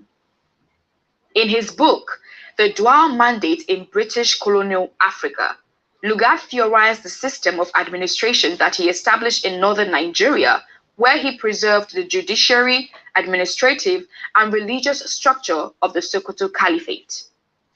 Also, while France federated her colonies in West Africa, Britain did not. France operated a federal system where all the territories in West Africa were administered as a whole from the center in Dakar, while the British allowed each territory to operate as a separate entity, and governors had room to act based on what the situation demanded.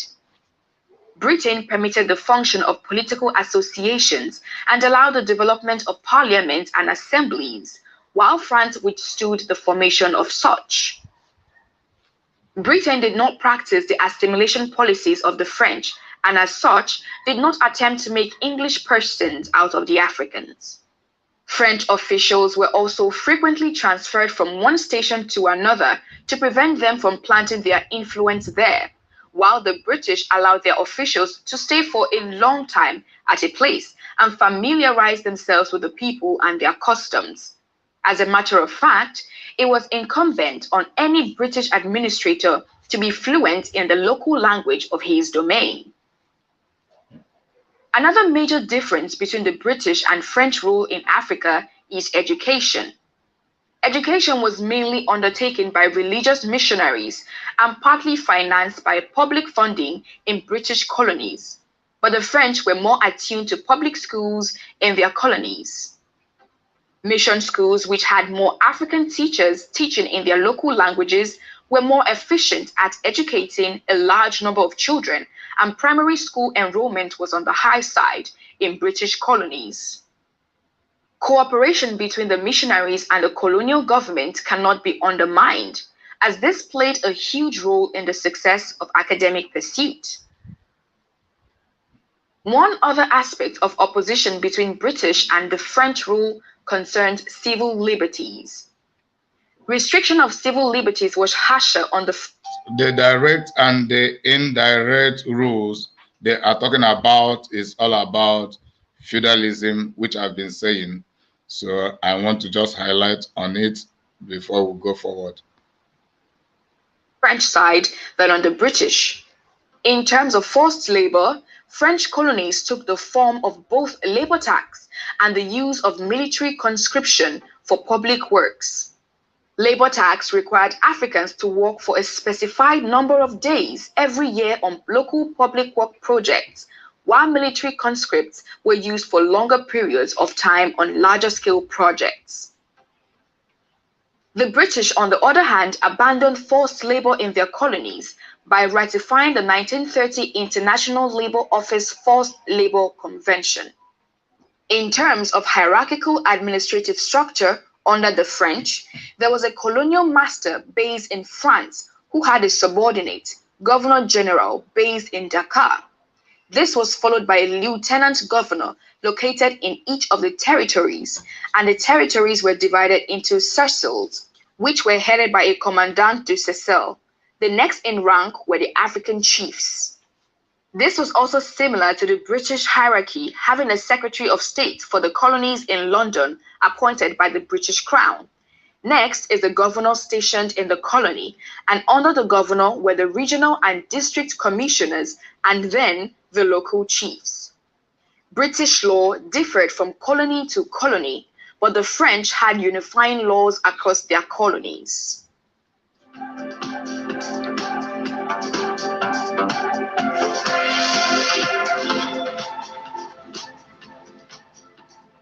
Colonialism can be said to be a direct form of imperialism, but it is often said that all colonialism is imperialism, but not all imperialism is colonialism.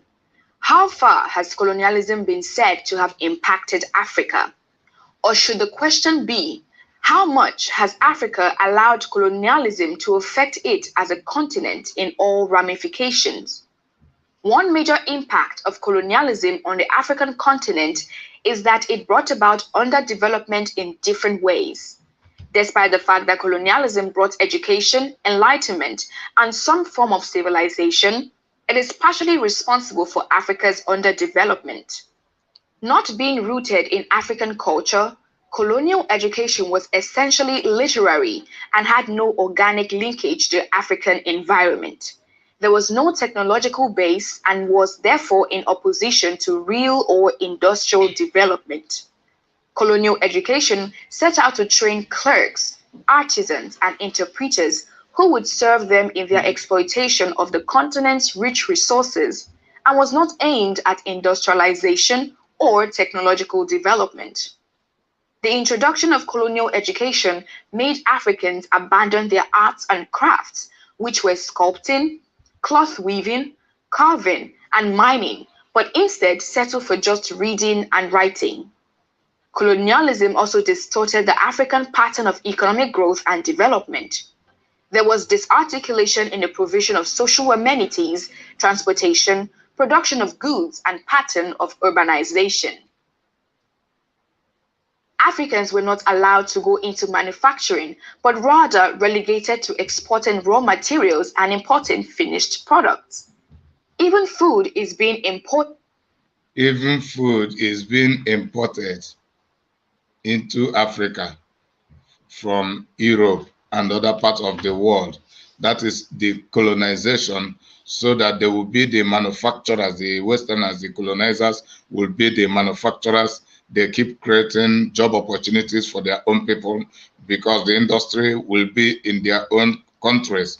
And at the same time, they will decide the cost of the goods, and they deceive Africans to forfeit their own industrialization, as exemplified by the sculpting, weaving, weaving and other sorts of industrialization, which should be which was the economic hub of the Africans even before the discovery of other natural resources. Because in those days, the natural resources most rampantly was gold in Africa, but the crude oil we are not yet discovered in many places, like in the Biafra land and some other part of the territory that is now colonized and given the name Nigeria. So it is about we coming back to our senses, reflecting on what had happened, we now taking advantage of the previous mistakes to correct our present mistakes, and the failure to do that will will linger more and more this colonization. Then we begin to think, what is the right thing we should do? Why must we wait until foreigners to come and tell us what to do and what not to do? And it is now confirmed when I have been shouting about colonial education. You have seen it that it is real. The colonial education is about giving our people the theoretical part of education while they seize the practical part of education for themselves, the vocational and the practical aspect of it. They give us the opportunity to read, to study theoretically, but there is no opportunity to produce in anything in the field of our study. So that is the colonial education. They hijack the productivity and give us the theory only to make us subservient, so to make us subservient, to subordinate us. So that is to make us subordinate, to place us in the position of subordinate and the lowest subordination regarding whatever they are doing. They only produce clerk, those who can read and write and speak Queen English, only to be interpreting for them and to be serving them as their secretaries and the rest of them, and nothing beyond that. Then wearing very nice suits and claiming we have arrived when we are yet to begin the journey. So it is about orientating our people, coming back, recalling, and coming back to our proper senses. Because without proper senses, we cannot actually do the proper things. The understanding, according to the Bible, it is understanding. Understanding is the foundation of success and prosperity. This understanding is all about developing the right concept of the things we should be doing, and also against the things we should not be doing, and we continue to engage into action. Being visionaries, we set our goals, we target it, we know the cost, and we'll be ready to avoid every distraction, and there should be no foreign influence. We should decide, rather we transact with the foreigners. That is how it goes properly. But they don't want that for us, because it will give us the proper advantage we deserve. Because I'm not talking that we should go and rob them. It is all about we reorganizing ourselves to get back to our proper ways of life. It is not the diabolical one. I'm talking about industrialization, that is industrial revolution, and liberating ourselves from colonial powers, colonial influences locally and internationally. Which has led to food shortage and escalation in the prices of foods that can be otherwise grown locally. Road networks are not left out. The colonial masters focused on building rail tracks and roads that would facilitate their export of raw materials found in Africa, and were not interested in building a transport network to link rural areas, which would bring about economic growth and development. Another problem colonialism caused was the concentration in only a particular area. Most of the social amenities provided were focused on major cities, and minor towns and villages were ignored. The urbanization pattern was disjointed. This led to rapid rural-urban migration, overcrowding in major cities, poor hygienic conditions of living, a rise in social vices, and tribal and ethnic conflicts. In conclusion, colonialism brought devastating consequences to Africa that the continent is yet to recover from. It came to ensure that the African continent would always be dependent on their European colonial masters and will not be self-sufficient.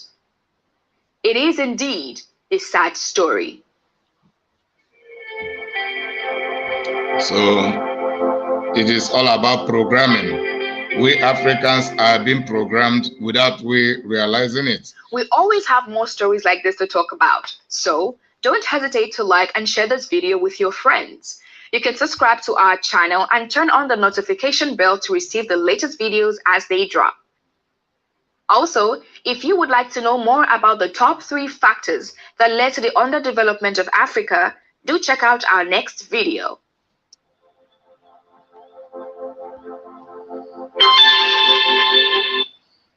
Okay, so the video had come to an end. Now to round the program up, I will engage into the last batch of the content of this program. The last batch should be on reading. The last batch should be on reading. So due to the small narrow writing of the content, I will read it from here. I'll read the content from here. It is overbright from here. I'll read the content from here because it is, the letters are tiny. The letters are tiny. If I place it there, it won't appear very well. So I will read it. I'll read it from here. It is the 4th and the last batch of the program, which is colonization. Colonization in the Old Testament, sorry, feudalism in the Old Testament. Yes, feudalism is the method. Then feudalism and colonization, but I'm speaking about feudalism, which I have defined. That is rulership, ruling the people with violence, with technical violence, manipulative and network violence, the building of stooges, and imposing people as imposing himself as feudal masters, then imposing leaders, stooge leaders, vassal leaders upon the people, only to exploit the people and keep eliminating those who stand in opposition to the feudal lords, using their own people, using their own imposed leaders. So I want to read a story which will contain, I want to read a story will contain some portion of the Bible and with secular informations. Then I begin to read. Then the topic is Zedekiah, king of Judah. Zedekiah was one of the Israelite king, and from the Judah side of Israel after the partition of the Israel kingdom under the reign of Rehoboam, Solomon's son.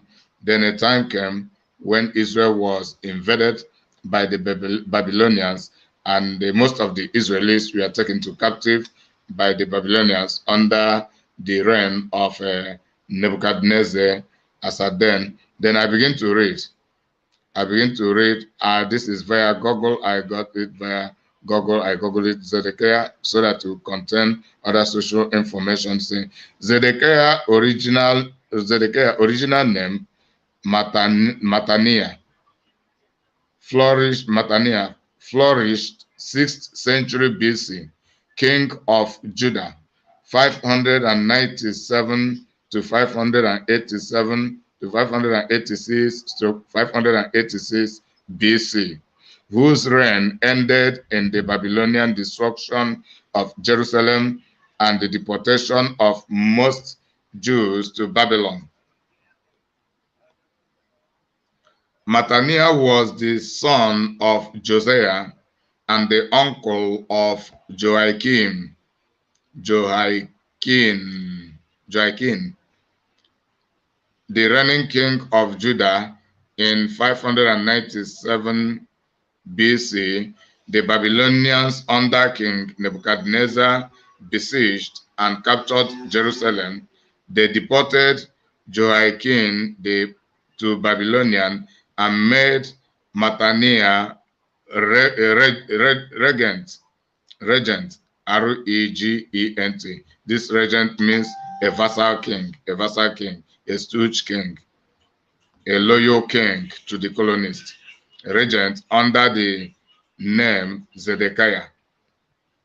Zedekiah thus held his throne as a vassal under an oath of allegiance to Nebuchadnezzar, but under local pressure, he began to intrigue against the latter in concert with the neighboring states of Moab, Edom, Ammon, Tyre, and Sidon. He actually tried to liberate himself and his people from that Nebuchadnezzar tyranny and feudalism. Then let us read on.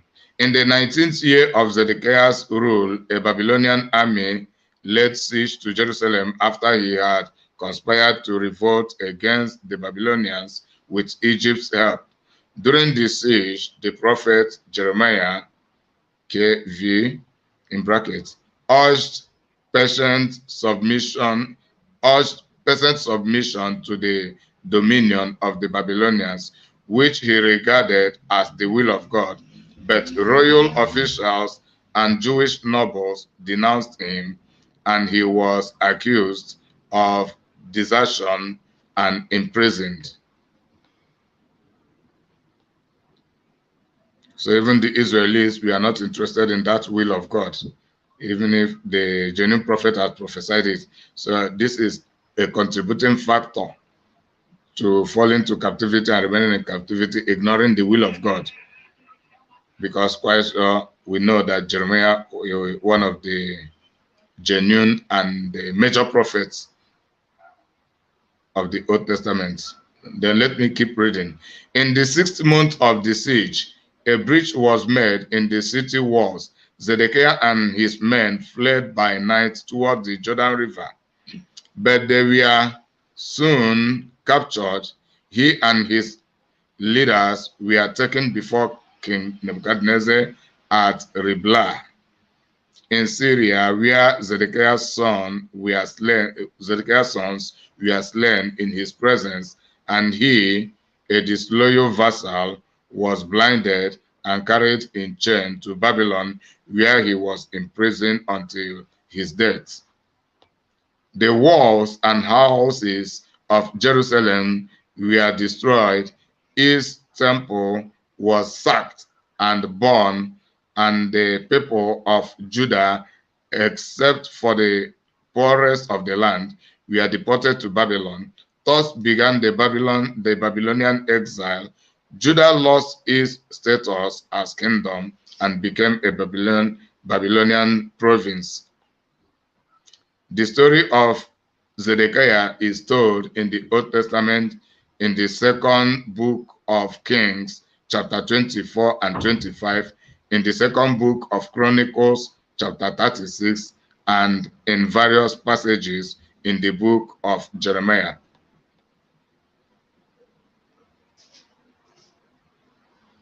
Then I want to read another one. Josiah, king of Judah.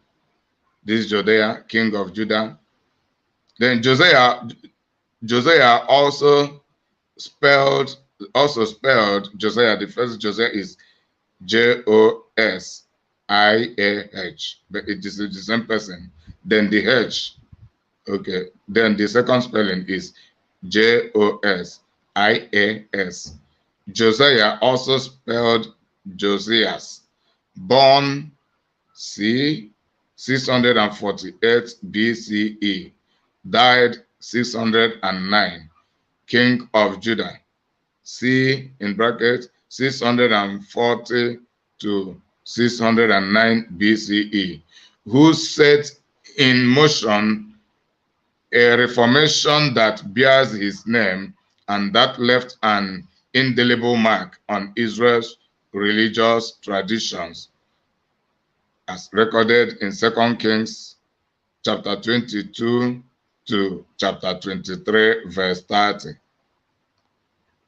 Josiah was the grandson of Manasseh, king of Judah, and ascended the throne at age 8 after the assassination of his father Ammon in 641.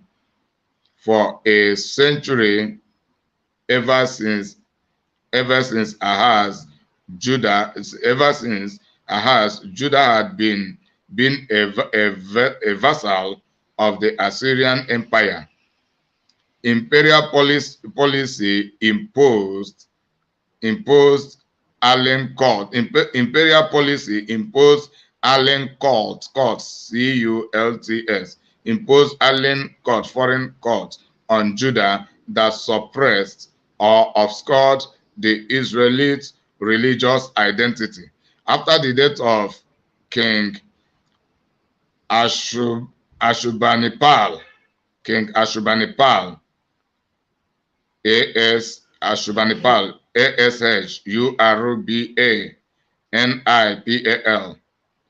After the death of King Ashurbanipal, the Assyrian Empire fell into chaos. It could no longer assert its authority in Jerusalem. Egypt also was weak, and Judah thus obtained an unusual degree of independence from foreign powers. About 621, Josiah launched a program of national renewal centered on the temple in Jerusalem, a book believed to have contained provisions relating to covenantal traditions of pre-monarchic times, deeply impressed him and gave a decisive turn to his reform.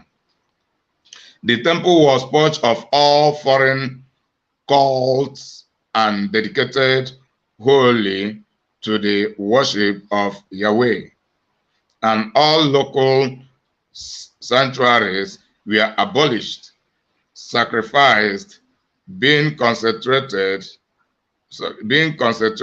at Jerusalem.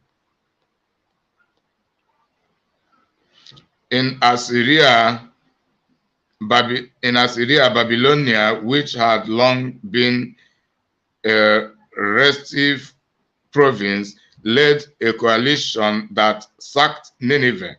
The empire was in desperate straits. The Babylonians seemed about to displace it, hoping to keep Mesopotamia divided. Necho II, the Egyptian pharaoh, set out to aid the hard-pressed Assyrians. He landed a force on the territory of the northern kingdom of Israel. King Josiah had hope of a reunification of Judah and Israel, making the latter territory part of his own realm under the aegis of Babylonia, aegis, AEGIS, of Babylonia.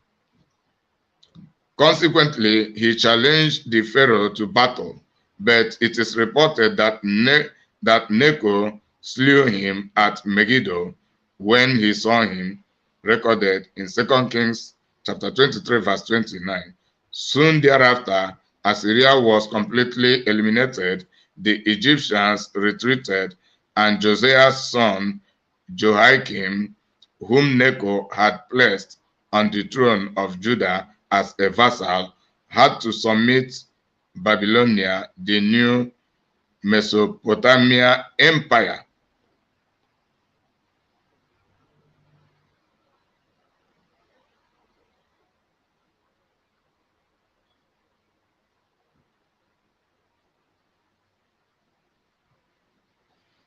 So, It is about showing us the biblical record of this feudalism. Even the Israelis were colonized in the Old, the feudalism being meted upon them. In the New Testament, they were also under colonization before the arrival, before the beginning of the mission of Jesus Christ. So Israel was under Roman colonization, even as at then. Then it was a Roman emperor, Caesar Augustus, who judged Jesus' matter. Even though he declared him innocent, his fellow Jews insisted that he must be crucified based on their, according to their religious arrogance, not actually that Jesus Christ had blasphemed the God of heaven or had actually offended them in any way, but as a result of their religious arrogance, envy, and jealousy for him preaching and the taking over the leadership in righteousness, people began to give him that is unanticipated attention by the public. So the Israelis underwent all these things, and as a result of their own sin. But however, the same Israelis have liberated themselves from all this political colonization. Then why can't we do the same? What are we waiting for? Well, then why should we always blame it on Jesus Christ, blame it on Christianity? No, now we have confirmed that there is a great difference between the real Christianity and the colonial Christianity. It is the colonists adulterating Christianity to politicize it for colonization, not actually that they were preaching the Christianity and they were not Christians themselves, but they use it to merchandise their colonization. And the worst part of it is that when the true Christianity is brought to our people, they reject it because the true Christianity stands against evil of all sorts.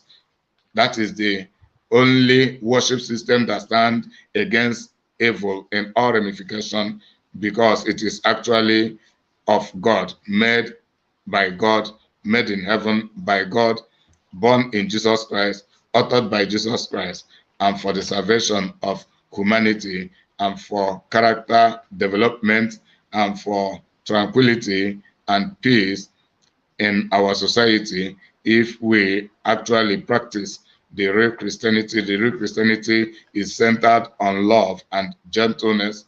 So the program has come to an end, and I remain your serviceable servant, Evangelist Inima Carlo. So remember to subscribe to my YouTube channel if you have not done so, Evangelist Inima Carlo, so that we'll continue to be a contributor to developing this platform for these wonderful works people will be receiving to promote, so to keep educating our people via social media. Subscribe and recommend this very channel to others. Then regarding Biafra and the Biafra agitation, it is Inima Biafra. Inima Biafra is where you will subscribe for that. But this platform is precisely for Christian education, Christian teaching. Here I want to see people growing in the Christian knowledge very immensely, and to influence their environment with the knowledge of reality, the excellent knowledge based on this platform, Evangelist Inima Treasury of Excellent Knowledge. Until we meet again, remain blessed and bye for now.